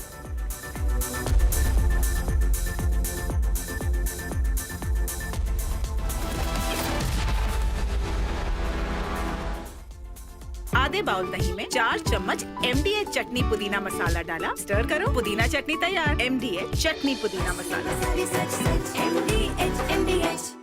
Amity has been ranked India's #1 not-for-profit private university for 11th year, with top 10 ranked institutions in management, engineering, biotech, law, mass comm, telecom, hospitality, fashion and more.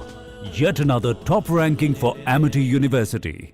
थोड़े में ज्यादा स्वाद, यही तो है इसकी खास बात। वाओ मामा, क्या स्वाद है? अरे मेरे राजा, सबका राजा और प्योर मसाला।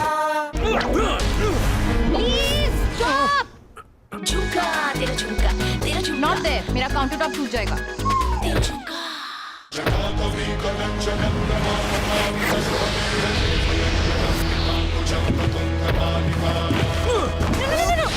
मेरी चिमनी टूट जाएगी. What are you doing? रानी, इस घर में कुछ है जो टूटता नहीं. ये पिलर कभी नहीं टूटेगा. रुंगटा स्टील TMT से बना. रुंगटा नहीं तो घर स्ट्रॉन्ग नहीं. रुंगटा स्टील TMT बार एकदम सॉलिड. ये है सीक्रेट रेसिपी MDH का जीरा सिप जल जीरा मसाला. सिप सिप जीरा सिप MDH का जल जीरा सिप MDH का जल जीरा SIP.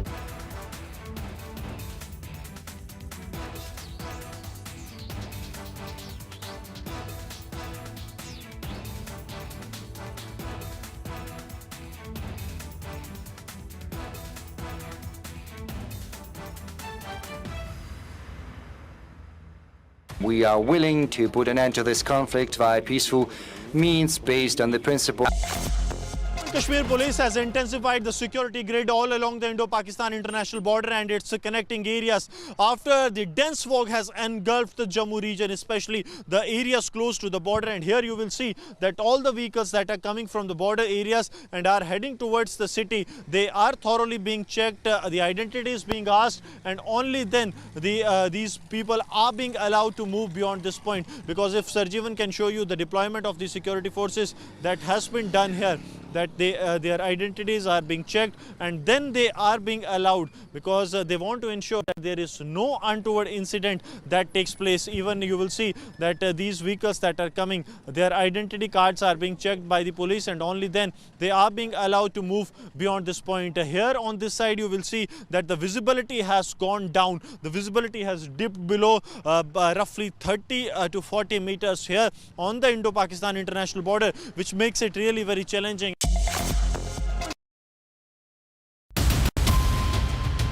So do you believe that Shastri had become an obstacle to the Vadra Nehru Gandhi family? Lal Bahadur Shastri resigned. He said, Kamraj, why don't you become? Kamraj said, no. I don't know English, I don't know Hindi. See there, he was the tallest and the strongest man of the Congress. If he wanted to become Prime Minister, nobody would have said no. Then Ramnathji told me that when they went to Tirupati, in Tirupati, Ramdari Singh Dinkar prayed to Balaji, give the remaining years of my life to Jayaprakash Narayan.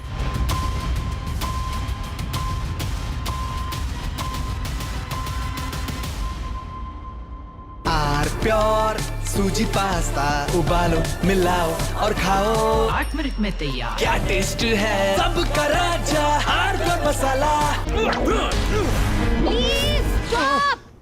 झुमका तेरा झुमका Not there. मेरा counter top टूट जाएगा. तेरा झुमका.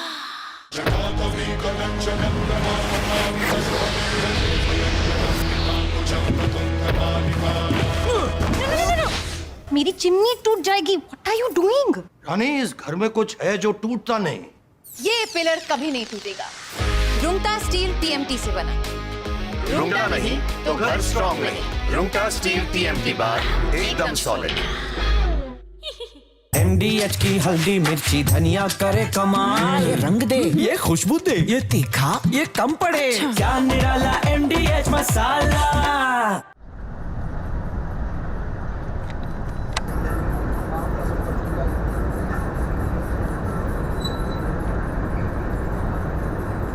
We just now felt this entire mountain shiver because there are blasts going on. As we were telling you, usually for the limestone mining, the acceptable range of the blast is around 1 meter.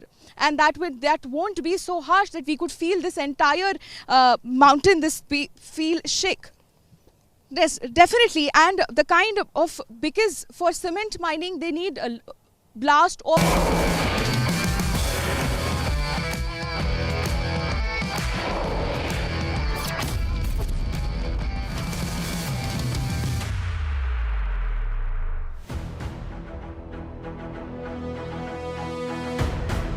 In the high-velocity world of squash, there is no room for hesitation. It's a sport played at the speed of thought. Inside a glass box, where every wall is a weapon and every second is a battle for territory. While many athletes spend decades mastering this complex geometry of speed, One name has disrupted the global hierarchy even before reaching adulthood. At just 14, she was the youngest athlete to represent India at the Commonwealth Games. But don't let the age fool you. This is a fighter who doesn't just play the game. She dictates its pulse. From the British Junior Open to the Asian Games podium, she has turned the glass court into her personal kingdom. This is the story of Anahat Singh, a force of nature on a journey truly made for gold. That's obviously everyone's main goal. It's to get an Olympic medal, and yeah, I mean, now that it's actually in the Olympics, like before this, it didn't really seem realistic. Like Commonwealth was the biggest major games you could play, and Olympics wasn't in the picture at all. But now that it's there, that's of course getting a gold, not just any medal, getting a gold at the Olympics is definitely my dream. I started playing when I was 8 years old. I used to play badminton for a few years when I was 6. So I started playing at a really early age. I loved playing different sports always, and yeah, I played badminton and squash for a couple of years together, but my elder sister Amira, who was a squash player at the time, I went with her for a few practice sessions and a few tournaments, and I traveled with her, and yeah, I realized that I wanted to take sports up professionally, and to do that I couldn't play 2 sports at the same time, so I realized I had to drop one of them, and I loved badminton and squash the same amount, so it took some time for me to figure out. But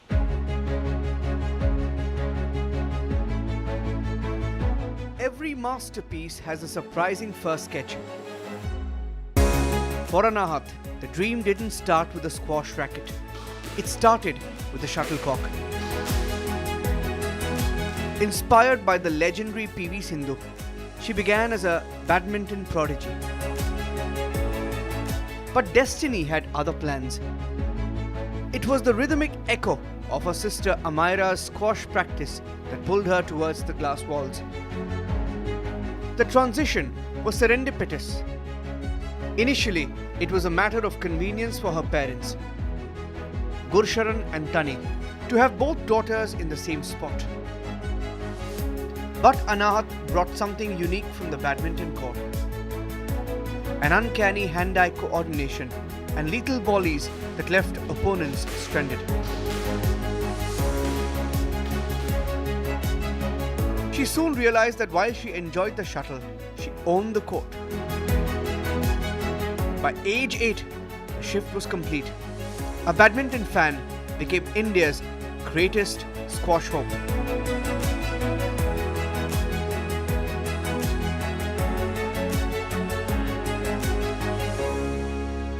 Anahat, she was like very sporty since she was a kid. When she was 3 or 4 years old, my husband and I both love sports. I think saw one of the tournaments where she saw PV Sindhu or Saina Nehwal, and there was Carolina Marin used to come, all those, the top badminton players.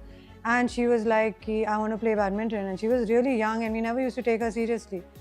And then just to force us to make her play, we bought her a badminton racket and all, ki maid ke saath khelegi or something like that. But she used to go and then keep on hitting it against the wall inside the house.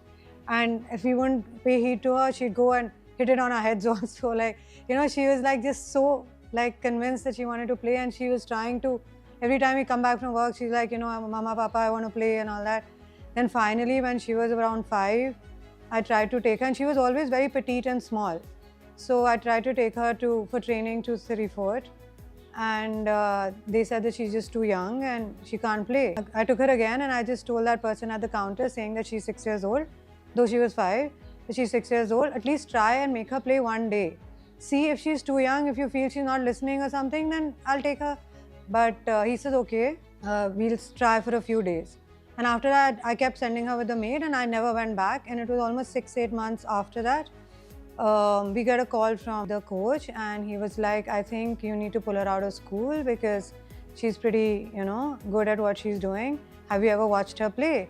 And we were like, it was like a hobby for her. So we were like, no, we're going to work, coming back in the evening. We've never watched. They said, why don't you come watch? And when we saw her play, we were a little shocked. And like she was like, I mean, she was looking like, you know, I mean, it was not like a 5-year-old, 6-year-old playing. So then we asked her when she was around 8 or 9 that you have to choose one sport. And then she chose squash. Squash is often called physical chess. It requires the lungs of a marathon runner and the tactical mind of a grandmaster. For Anahat, the court is a canvas of angles.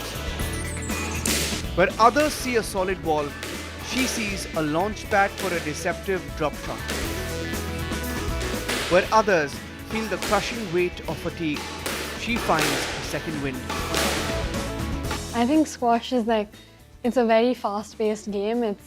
It's very physical, and like if you say, for example, tennis and badminton, it's like the opponents are on two sides of the net, but in squash it's like you're in the same area, so it gets a lot more physical. There's a lot more contact, and you need to really figure out what shot you have to hit at the exact time. So you need to have really good reflexes as well, and the understanding of the court and everything. So I think, I mean, it's very different to other sports. There's not much which is like you're in physical contact with the other opponents. It's like that in football, I guess. It's like that in basketball, but in a racket sport, having something like this, it's not very common. So I think that's something that really stood out to me, because as a kid, I was always extremely energetic. I used to be running around all the time, and playing squash, obviously I used to get really tired. So it was something that really brought the energy out of me, and it's something that I just love doing all the time. Her rise hasn't just been rapid, it's been revolutionary. In 2024 alone, she captured 9 PSA Challenger titles, a feat of dominance rarely seen in the modern era. To be honest, I don't really think too much about it. I mainly just focus on, playing well and not looking out of the court much. But I mean, sometimes it just happens even if you try not to, and that pressure does build up, especially when you're playing team events and when there's 3 other people who are also riding on you and making and want you to win as well. So it's not that you're just winning for yourself, you're winning for the 3 other people in the team and also for the country. And there's definitely a little bit more of pressure when you're playing like that. But when you're playing like an individual match or an individual tournament, it's very, very different. For me, I don't really try to take too much pressure, because I feel like that spoils my game a little bit. Then I'm not able to play how I'm supposed to be, and then I'm not, then I'm not going to end up winning, or I'll play badly. So I feel like for me it doesn't really work out, and I try as much as I can to not think about what's my expectations are, what other people think that I'm going to get out of it, and just focus on taking it one step at a time and making sure that I can at least win the match. And I think the fact that I don't really like to give up, even if I'm like 2-0 down and I have barely any chance of winning, and I still try my best. Like, I don't just let the match go, and even if I'm still able to get a few points, you never know what can happen in the match, and I just try to give my 100% in every single point that I play. Her game is a masterful blend of technical precision and raw, youthful fearlessness.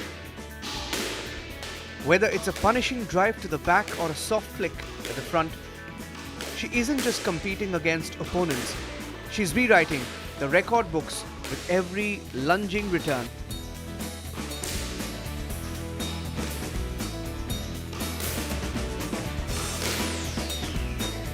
Match khatam ho gaya, jeete ya haare. Let's get back. What does she need to eat? How does she need to recover for the next day? If there's a next day, if it's the finals, then there's not that worry. But otherwise, haar ya jeeto, because the tournaments are ongoing, training is ongoing. Is first, my thing honestly is that once she gets out of court, let's get home or to the hotel. Let's recover what she needs to eat. If there's a physio needed, and all that stuff. That's my first thing. So my first thing is not, oh my God, jeet gayi ya haar gayi. And then once that is sorted out, it's like, okay, great, you won. And it's amazing. And if it's the final and she's won the tournament, we normally just tell her, okay, enjoy for the next few days, because then again go back to you have to start focusing only on your like training or the next tournament, because you can't delve so much on a loss or a win. If you've lost, you have to get out of it very fast and see what you went wrong.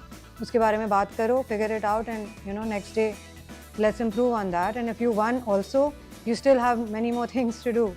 So it's just like that 24 hours you'll enjoy. Even now, jaise World Cup jeete, I mean, jab jeet gaye, I mean, up to the win, there's a lot of excitement. And the moment the medal ceremony is done, everything is done, it's like, okay, now I want to sleep. To be a prodigy is to carry the weight of a nation's expectations on teenage shoulders. Watch her step into the tee, the center of the court. That's still something I'm working on. My coaches say that I'm not on the tee enough, which is something that's really lacking in my game. Like I said, it's the middle of the court, so of course, to make sure that you're able to reach every ball, it's very important for you to be in the middle and dominate, because that's also what puts pressure on the other opponent when you pick up every single ball, or you're there to reach every single shot. I think that's something that puts a lot of pressure on the other person, and that's what takes them away from their game plan. But I'm not the best at it, to be honest.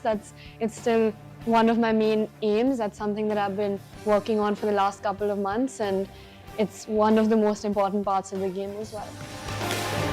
There's no trace of the 17-year-old student juggling board exams and training sessions. There is only a calm, lethal focus. Training for Anahat is a relentless pursuit of agility, refining the reflexes that allow her to reach the unreachable.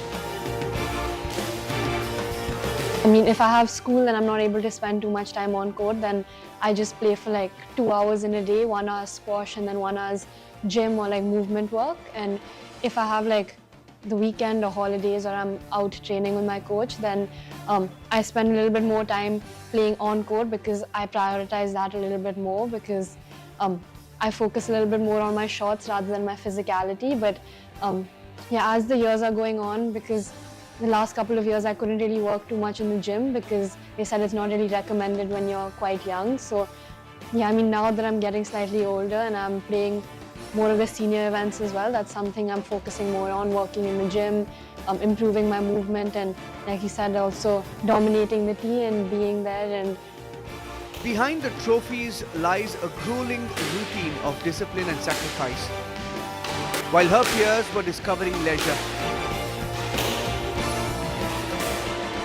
Asian Games, which like she was like so young, but she got to Asian Games, Commonwealth Games, where she got to play with the seniors. And I mean, that is a totally different thing, where you have all these other top athletes. I mean, she met PV Sindhu, who was like somebody she looked up at too, and also like Saurav Ghoshal, Joshna, Deepika. Like she grew up watching them play, and they were all alive and like right there playing next to her. So those moments were always special, and somehow she's got to experience that, be with those athletes at a very young age, which actually has helped her learn and like perform better and just become a more complete athlete, which she has a lot to learn still.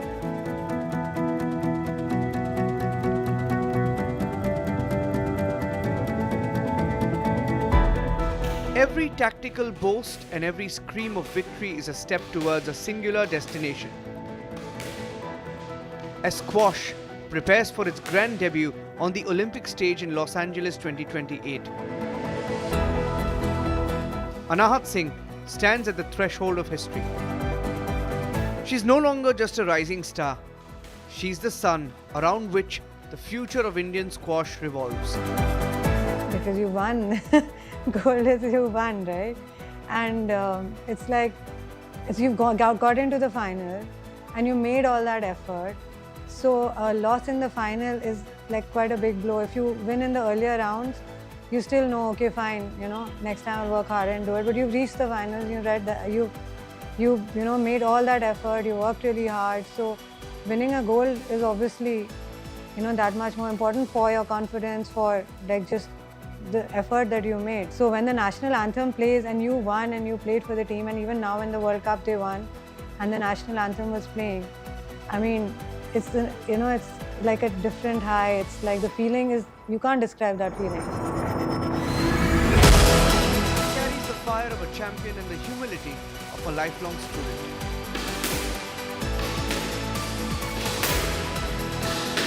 A leader on the court, an inspiration of it. The world is watching the glass court, and in the center of it all is a girl who was born to lead, born to conquer, and destined to shine. I've not really had, until now, I've not had too many moments where the national anthem's been playing, but yeah, I mean, it's a very different feeling, especially being an athlete when you're playing for your country. And when our t-shirts, when they get printed, it's not with our names on the back, it's with India written, and it's very different than when you're playing an individual tournament. And when you're playing for India, the pride and the pressure, and when you win, the happiness that you feel is not the same as what you would if you're playing just another tournament in like the professional circuit. It's very, very different. And I mean, I've played at the Asian Games, and we got the medals there, and it's obviously, like I said, it's one of the best moments of my squash career, and I think that's just gonna always stick. If anyone ever asks me what like the best moment for you has been, I don't think my answer will ever be like the British Open or the World Juniors, because that's something that you're playing for yourself. And I think the answer is always going to be something where you end up playing for your country and where the national anthem is playing after you get the medal. She is the prodigy of the court. She's the heartbeat of a nation. She is Anahat Singh. And she is undeniably made for gold.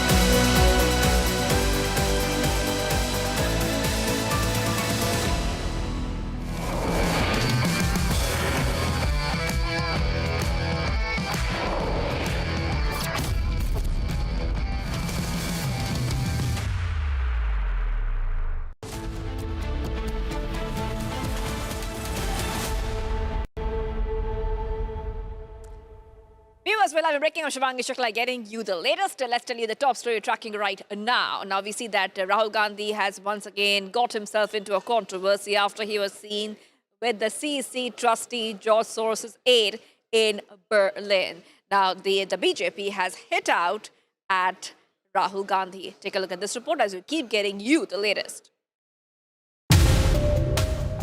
Leader of opposition and Congress leader Rahul Gandhi is at the center of another Soros controversy.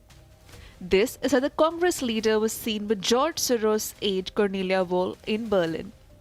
Cornelia is linked to Soros through the CEC. The both of them, in fact, are on the CEC board of trustees. This sighting had the Congress leader garner immense flack, especially from the BJP back home in India. The BJP called out Rahul Gandhi on his being in Germany at a time when he was to be in the parliament instead.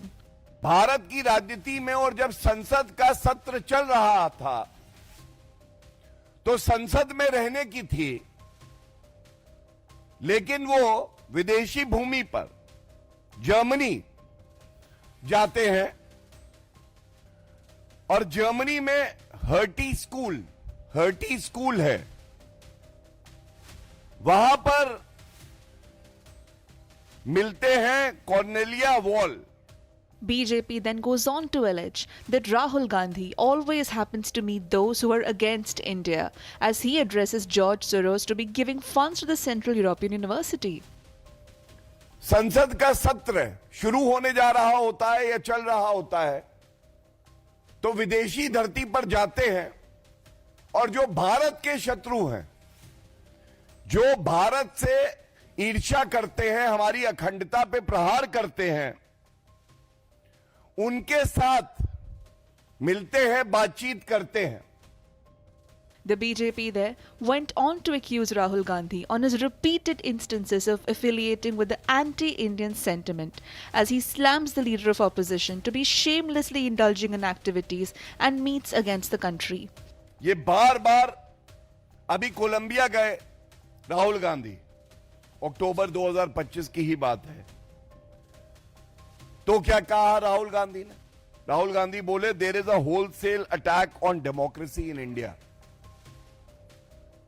थोक में भारत के लोकतंत्र पे प्रहार हो रहा है, लेकिन ये प्रहार अगर आप कह रहे हो रहा है तो ये तो विदेशी भूमि से नेता प्रतिपक्ष नकली Gandhi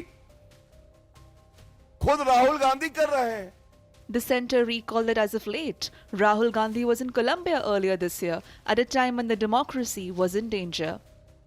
This is as he at last addresses how India has only grown in the leadership of Prime Minister Narendra Modi and how Rahul Gandhi is unhappy about it. All eyes are now on Rahul Gandhi as a word is awaited from him and Congress on the end of the fresh controversy. A tragic incident has raised concerns about wildlife safety, especially when it comes to railway tracks. This is coming in after a herd of elephants collided with a speeding train in Assam. Take a look. A freight train stands frozen in the mist, and beside the railway tracks lie 7 fallen giants. In a single collision, speed met survival, and the cost was enormous. At least 7 elephants were killed. They were trying to cross the tracks when hit. The collision took place after a herd of jumbos was hit by the Sairang New Delhi Rajdhani Express due to low visibility in Assam's Hojai district. 5 coaches and the train's engine were also derailed. Lifeless bodies of the elephants lying on the train tracks were surrounded by people. The accident has left the train movement disrupted. Forest and railway officials are working closely to investigate the cause as it raises concern over wildlife safety along railway tracks. Chief Minister of Assam, Himanta Biswa Sarma, says his state government has initiated an inquiry and that steps are being taken to secure wildlife corridors. The Anand Vihar Sairang Express collided with a herd of elephants on Saturday early morning. As a result of the collision, 7 elephants died on the spot, whereas 1 elephant died in a facility nearby. It may be mentioned that as a result of the collision, 5 courses of the Anand Vihar Sairang Rajdhani Express also got derailed. The rescue operations were underway and the efforts are being put in to restore operations of the railways. The entire railway route across the northeast has been disrupted because of this derailment. And viewers, the Republic Save Aravalli campaign has found resonance among its viewers. And Republic TV is leading the investigation when we go ahead, we go to different areas and we expose illegal mining along the Aravalli ranges. Remember that illegal mining and exploitation is leading to environmental damage and raising concerns about an impending ecological disaster. Take a look at this report as we keep getting you the latest. The Aravallis are North India's green lungs, checking desertification, regulating rainfall, and recharging groundwater for cities like Gurugram and Jaipur. But the 100-meter threshold leaves much of this ancient range unprotected, risking ecology and health hazards, an issue Republic has tracked on the ground. Residents gathered demanding ecological protection over technical classifications, warning that the Aravallis play a crucial role in controlling North India's already hazardous air quality. They are now being mined illegally in most parts along the 700-kilometer stretch. There are people who are protesting to save Aravalli. There are people, local villagers, several individuals who've been fighting to save Aravallis, and with the latest new acceptance of the new definition of the Aravalli Hills, we know that this entire mountain range is in danger. because around 90% of the mountain range is below 100 meters. Thus, it will not qualify to be a part of the Aravalli Hills. Aravalli Hills, also known as the lungs of the New Delhi NCR, also known as the lungs of the New Delhi NCR, they are in danger. Large sections of the Aravalli Hills have been flattened to fall below the 100-meter benchmark, even as villagers allege continued illegal mining in violation of court orders. There were hundreds of people here with us who were sharing their stories, sharing their version, how this illegal mining, even before this acceptance of the new definition by the Supreme Court, has been troubling their lives, has hugely impacted their lives. And even on this right now, I can show you, we are just near the residential area of this mining, and as per law, any blast site should be at least at a distance of around 500 meters or 1500 meters. But we are just at a mere distance of around 82 meters from the blast site. And few of the houses here, like this one, is just at a distance of 42 feet. So people here are struggling. They have serious health issues. They're having trouble breathing. Locals say mining activity continues unchecked, causing environmental damage and serious health concerns, while powerful mining interests operate despite legal restrictions. People are saying that it is getting difficult for them to breathe at this point because of the local factory, local cement crusher, which is just placed a few feet away from this village. As protests intensify, the battle to save the Aravallis has become a fight for air, water and survival, raising urgent questions on environmental justice.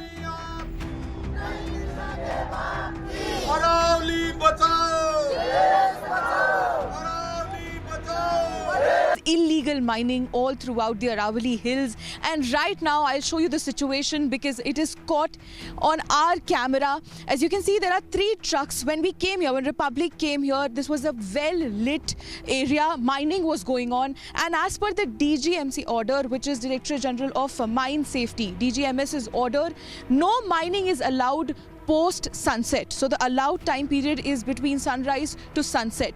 But we reached here around half an hour ago, and this entire area I am showing you, which is pitch dark right now, this was completely well lit. There you can see there are 3 trucks who are functioning, who are carrying out the mining, illegal mining of that sorts. So do you believe that Shastri had become an obstacle to the Vadra Nehru Gandhi family? Lal Bahadur Shastri resigned. He said, Kamraj, why don't you become? Kamraj said, no. I don't know English, I don't know Hindi. See there, he was the tallest and the strongest man of the Congress. If he wanted to become Prime Minister, nobody would have said no. Then Ramnathji told me that when they went to Tirupati, in Tirupati, Ramdari Singh Dinkar prayed to Balaji, give the remaining years of my life to Jayaprakash Narayan.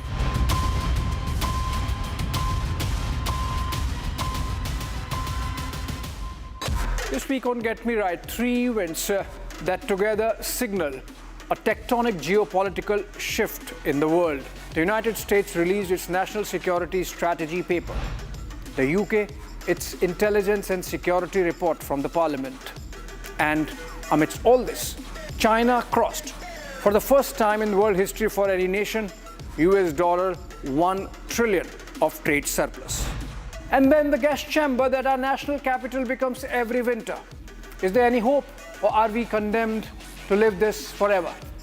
This weekend, Saturday and Sunday, only on Republic TV.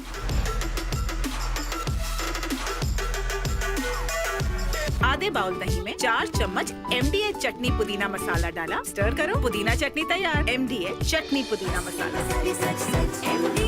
MDH। केसरिया से मन जोगी हुआ रे, दिल झूमे देखो मतवारा हुआ रे। केसरिया से मन जोगी हुआ। हर पल मनाओ केसरी त्योहार। विमल, बोलो जुबान केसरी। थोड़े में ज्यादा स्वाद, ये हित तो है वाह वाह मामा क्या स्वाद है अरे मेरे राजा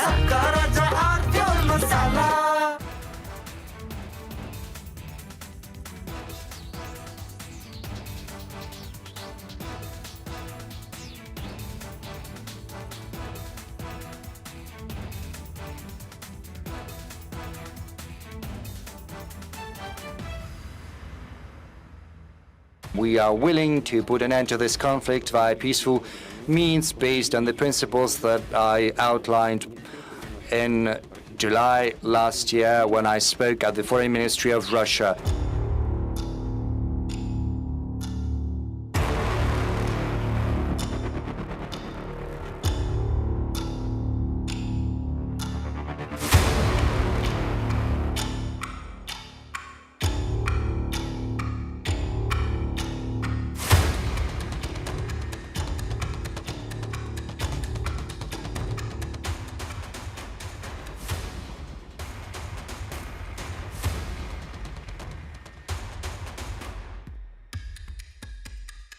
Putin squarely blamed Kyiv for the failure of peace negotiations, accusing Ukraine's leadership of refusing dialogue.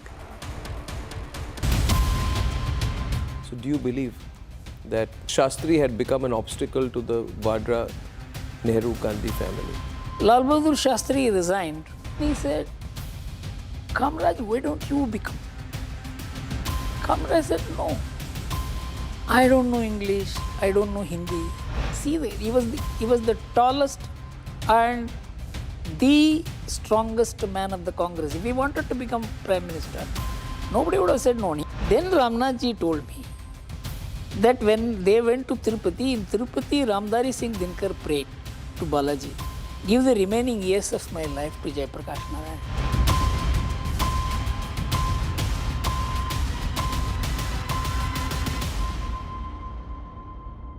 Driving the car, and he was seeing Lal Bahadur Shastri standing in the bus stand. He said, I am no more a minister, so I cannot take the government car. And he said, Kamraj, why don't you become? Kamraj said, no. I don't know English, I don't know Hindi. You know, to be a Prime Minister, you need more qualities. You must know global situation, global relationship. And Ramdari Singh Dinkar died on the lap of Jayaprakash Narayan, right from 1969. He decided that this lady will turn out to be a dictator. I've been meaning to do a few conversations that will last a longer length of time than most. And it has been my deep aspiration to bring to all the viewers of Republic on Digital a compendium of the lived experience of one of the greatest public intellectuals ever in the history of our country, Mr. S. Gurumurthy. Now, all of you know him as in different capacities. He's a warrior. He's been a warrior journalist. He's gone to jail fighting for the truth. He's never changed. He's a deeply spiritual individual, blessed in many ways that cannot be described in words. He's a lawyer. He is a corporate strategist, but most importantly than anything else, his life is a complete dedication to the nation. How does one look at the country through the eyes of a person like this? Mr. Gurumurthy's lived experience, what he has seen, the stories he has to share. Some of it is of course there in a text format, you can search and you can find. But I have always believed whenever I met him that I have had the privilege of hearing a lot of Mr. Gurumurthy, and I wish I had taken a tape recorder on those occasions, or at least recorded it for posterity. Since I was not able to do that, I approached Mr. Gurumurthy and asked him, can I do a 5 or 6 part podcast series with you, where I put your lived experience 1 decade at a time. And I am truly honored and delighted that he has agreed, and he is with me in the studio today. So first of all, Mr. Gurumurthy, once again, seek your blessings as we start this project of bringing your life's experience to all the viewers for posterity. Thank you, Arnav. And I'm very delighted and proud that you have agreed to this, that you have chosen Republic to do this. Actually, I chose only, it is you. Sir, thank you. Because, you know, I see in you as a fighter. Thank you, sir. That's why I thought that I must share my experience. society has been my open air university. I've experienced the society. So I thought of sharing the experience of that society, which every Indian must know. That's why I thought I must share my thoughts with you. Thank you, sir.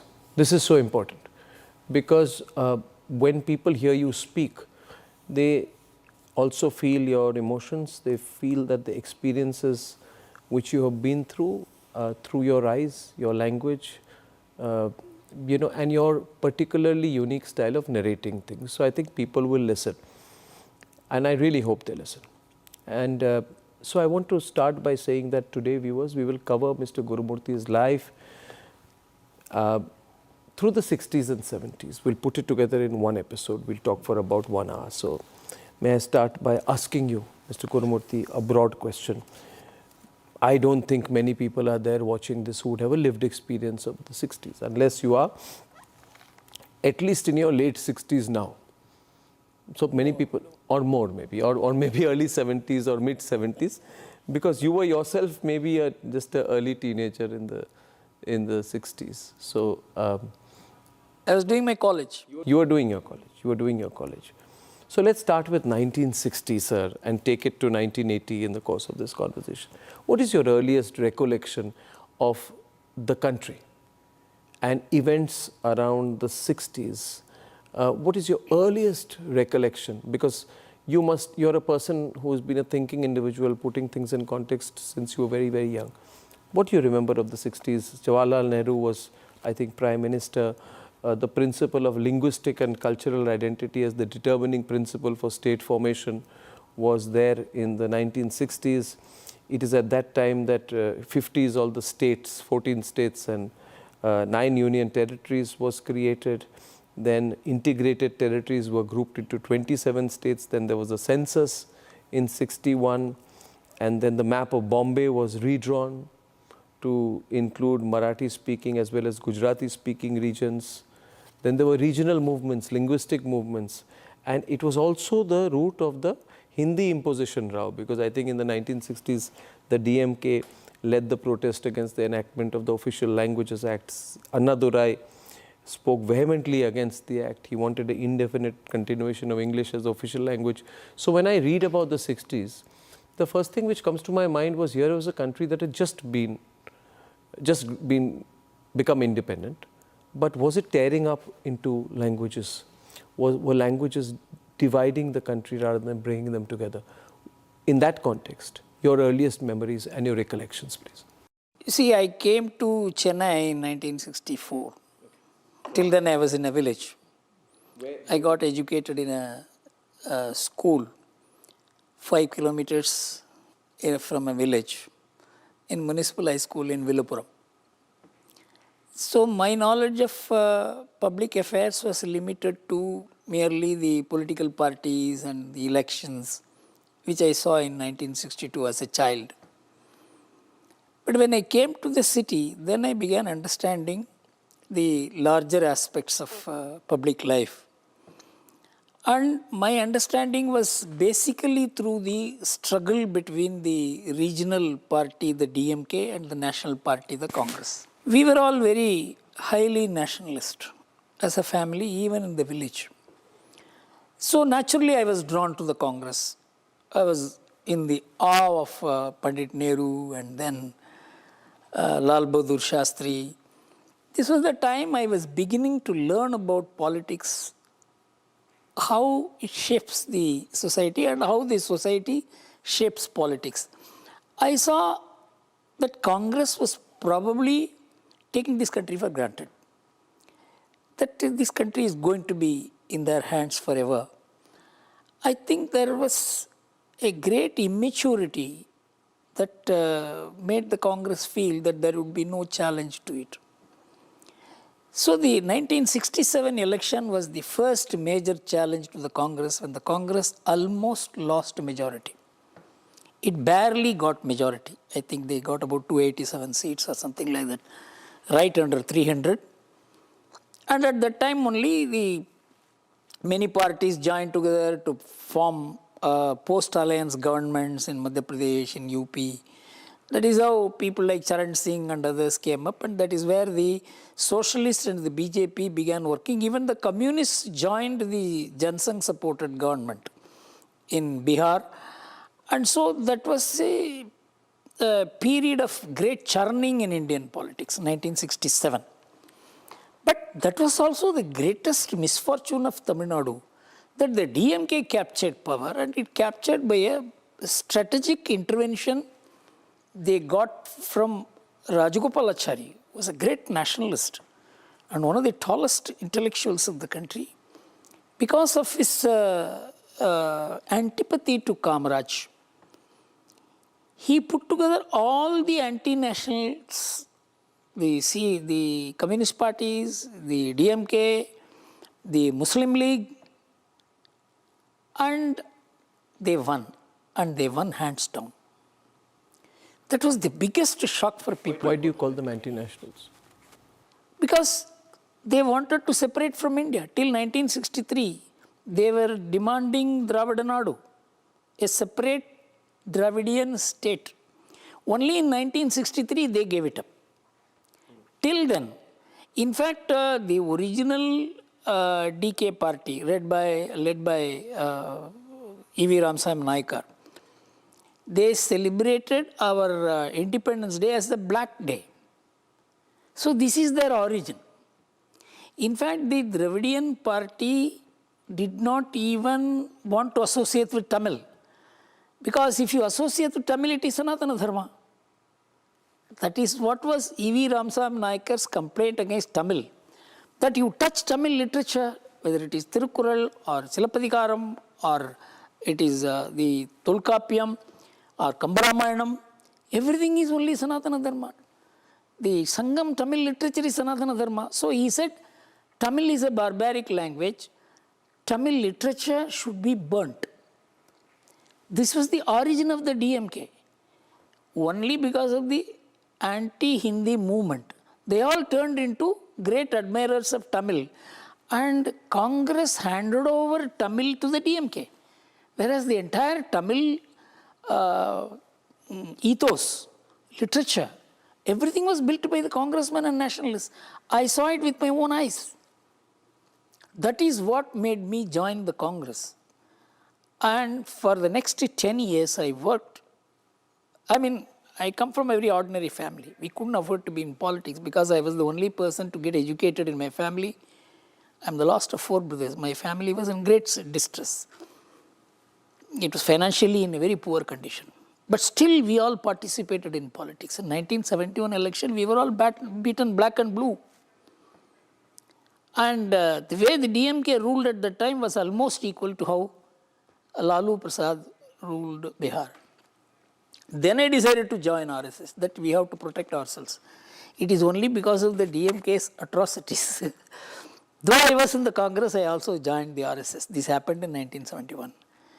Then I began understanding the all India politics, then JP movement. Once I joined the RSS, then that expanded my vision from Tamil Nadu to the whole country. Then I thought about the country, where the direction, in which wrong direction it is, which is a mood, and that is what made me participate in larger national politics. What was happening within the Congress in the 1960s? Because there was the 1961 Goa was brought back from Portugal. Then there was a setback of the 1962 Chinese aggression, which did not go well for us when the Chinese launched an offensive on us. And Nehru blundered. It is said that Nehru blundered in 1962 by being too friendly or trusting the Chinese. And when it didn't go well for us, that he was a broken man, and it's in those circumstances that he died. Then Lal Bahadur Shastri came in. Then he died in mysterious circumstances, and then Indira Gandhi came in. What was that period like? Was it a family trying to continue to keep its hold on power, or was it something else? Was it a very uncertain country in that period? See, I felt, and at that time what I felt was in an amateurish way. as I now look back and see retrospectively what happened at that time, later I came in association with the Indian Express, Ramnath Goenka, Jayaprakash Narayan. Then I began knowing what was happening at that time. You see, the Congress got into an ideological confusion in 1940. Because the Congress was never a party of this kind. It had Hindu ethos. It had Vande Mataram, Bharat Mata Ki Jai. And it even adopted Hindu Rashtra. Because Pandit Nehru wrote in 1935 in his Glimpses of World History, if I remember right, at page 702, that Swami Vivekananda preached very aggressively the concept of Hindu nationalism, and I don't think it is against anybody. So he accepted it. But after Jinnah called for Pakistan, the Congress discarded the word Hindu. It discarded Vande Mataram. It discarded Bharat Mata Ki Jai. It became purely a party without ideology. This confusion deepened after independence and after Mahatma Gandhi died. It is my theory that to finish the Hindu elements in the Congress who looked to Patel for leadership, Nehru openly declared that Muslim communalism is aggressive, but Hindu communalism is dangerous. This is the first time Hindus were called communal in independent India. That became the political style of the Congress. And once they slipped away from nationalism, Jansangh took over that place. If you see the BJP today and the starting of Jansangh, all the nationalist orientation, slogans, philosophy, methods of the Congress is now the BJP's. The Congress has now become what the Muslim League was. And I think the Prime Minister is right. So now looking at in retrospect, the transformation took place in this period. Jawaharlal Nehru, in his last days, in the National Integration Council, he even said that we need a national assimilation policy and the minorities must be assimilated into the national mainstream. This was his speech in the National Integration Council. But the man, he was slowly losing control over the country and himself. Lal Bahadur Shastri was a very different man. But unfortunately, he was snatched away. When Mrs. Gandhi came, that was the turning point. I will tell you how it happened.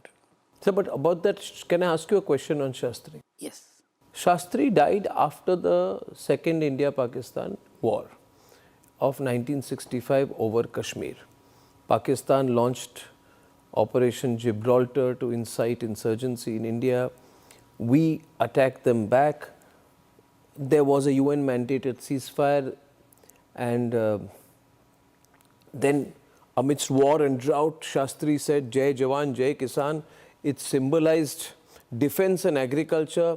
He was an aggressive man. People did not realize this, that Lal Bahadur Shastri even exposed Pakistan in the United Nations for treachery. He wrote a letter saying, you have betrayed the peace agreement. He was not a pacific person.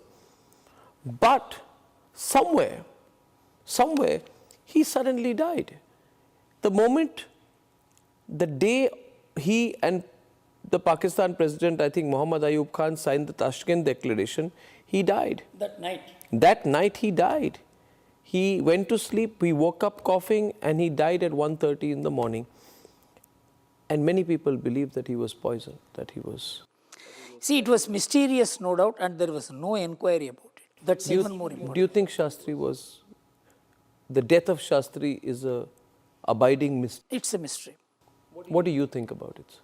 I personally feel that at that time, given the relationship between the Soviet Union and the Nehru family, not exactly that they would have thought that Nehru's legacy will come to Indira Gandhi, but they certainly felt that Nehru legacy is being snatched away to the nationalist domain by Lal Bahadur Shastri. In fact, they are calling Pakistan and India for peace talks in Tashkent itself is a mysterious move. Because Russia was not a great friend of Pakistan. It was not a neutral country. It was supporting us. And in fact, China and Pakistan were closer. And China and Russia were drifting apart. In 1968, they were about to have a war. It was about to become a nuclear war. That is what made China later go to make a deal with America. So if you put all this together, this whole thing looks very mysterious and suspicious. Viewers, I want to give you a little backdrop. We can run pictures over this. We don't know much about Lal Bahadur Shastri, but I can tell you this, that Lal Bahadur Shastri was a fighter, and he was not a person who would compromise. In fact, many people still believe he was one of the greatest and most short-lived prime ministers of the country. He fought Pakistan. He signed a peace deal, but he told off Pakistan, and the Russians, Soviet Union, Americans realized here is a man who is a nationalist. So as Dr. Gurumurthy says, the nationalist side of the Congress was coming up. Nehru had died. If Shastri had continued, maybe Indira Gandhi would have never become prime minister. And when he died, surprisingly, by the time his body was brought back from Tashkent, the body had turned blue. There was a bluish tint his body had taken, which makes his death one of the biggest mysteries. Films have been made about this. A post-mortem was never carried out. Till now, we don't know how and why Shastri died. So do you believe that Shastri had become an obstacle to the Vadra Nehru Gandhi family? I would say this much, that they did not want the Congress to become nationalist. Who is they? The leftists. After all, the left thinkers in India, even some of the socialists were left thinkers. They dominated the public discourse. They gave direction to the country. The anti-Hindu direction mainly came from the left thinkers in the 50s and 60s and 70s. So, I will tell you an interesting anecdote in the life of Lal Bahadur Shastri. Please. Lal Bahadur Shastri resigned as railway minister after the accident which happened in Ariyalur in Tamil Nadu. So Ramnath Goenka told me he was driving the car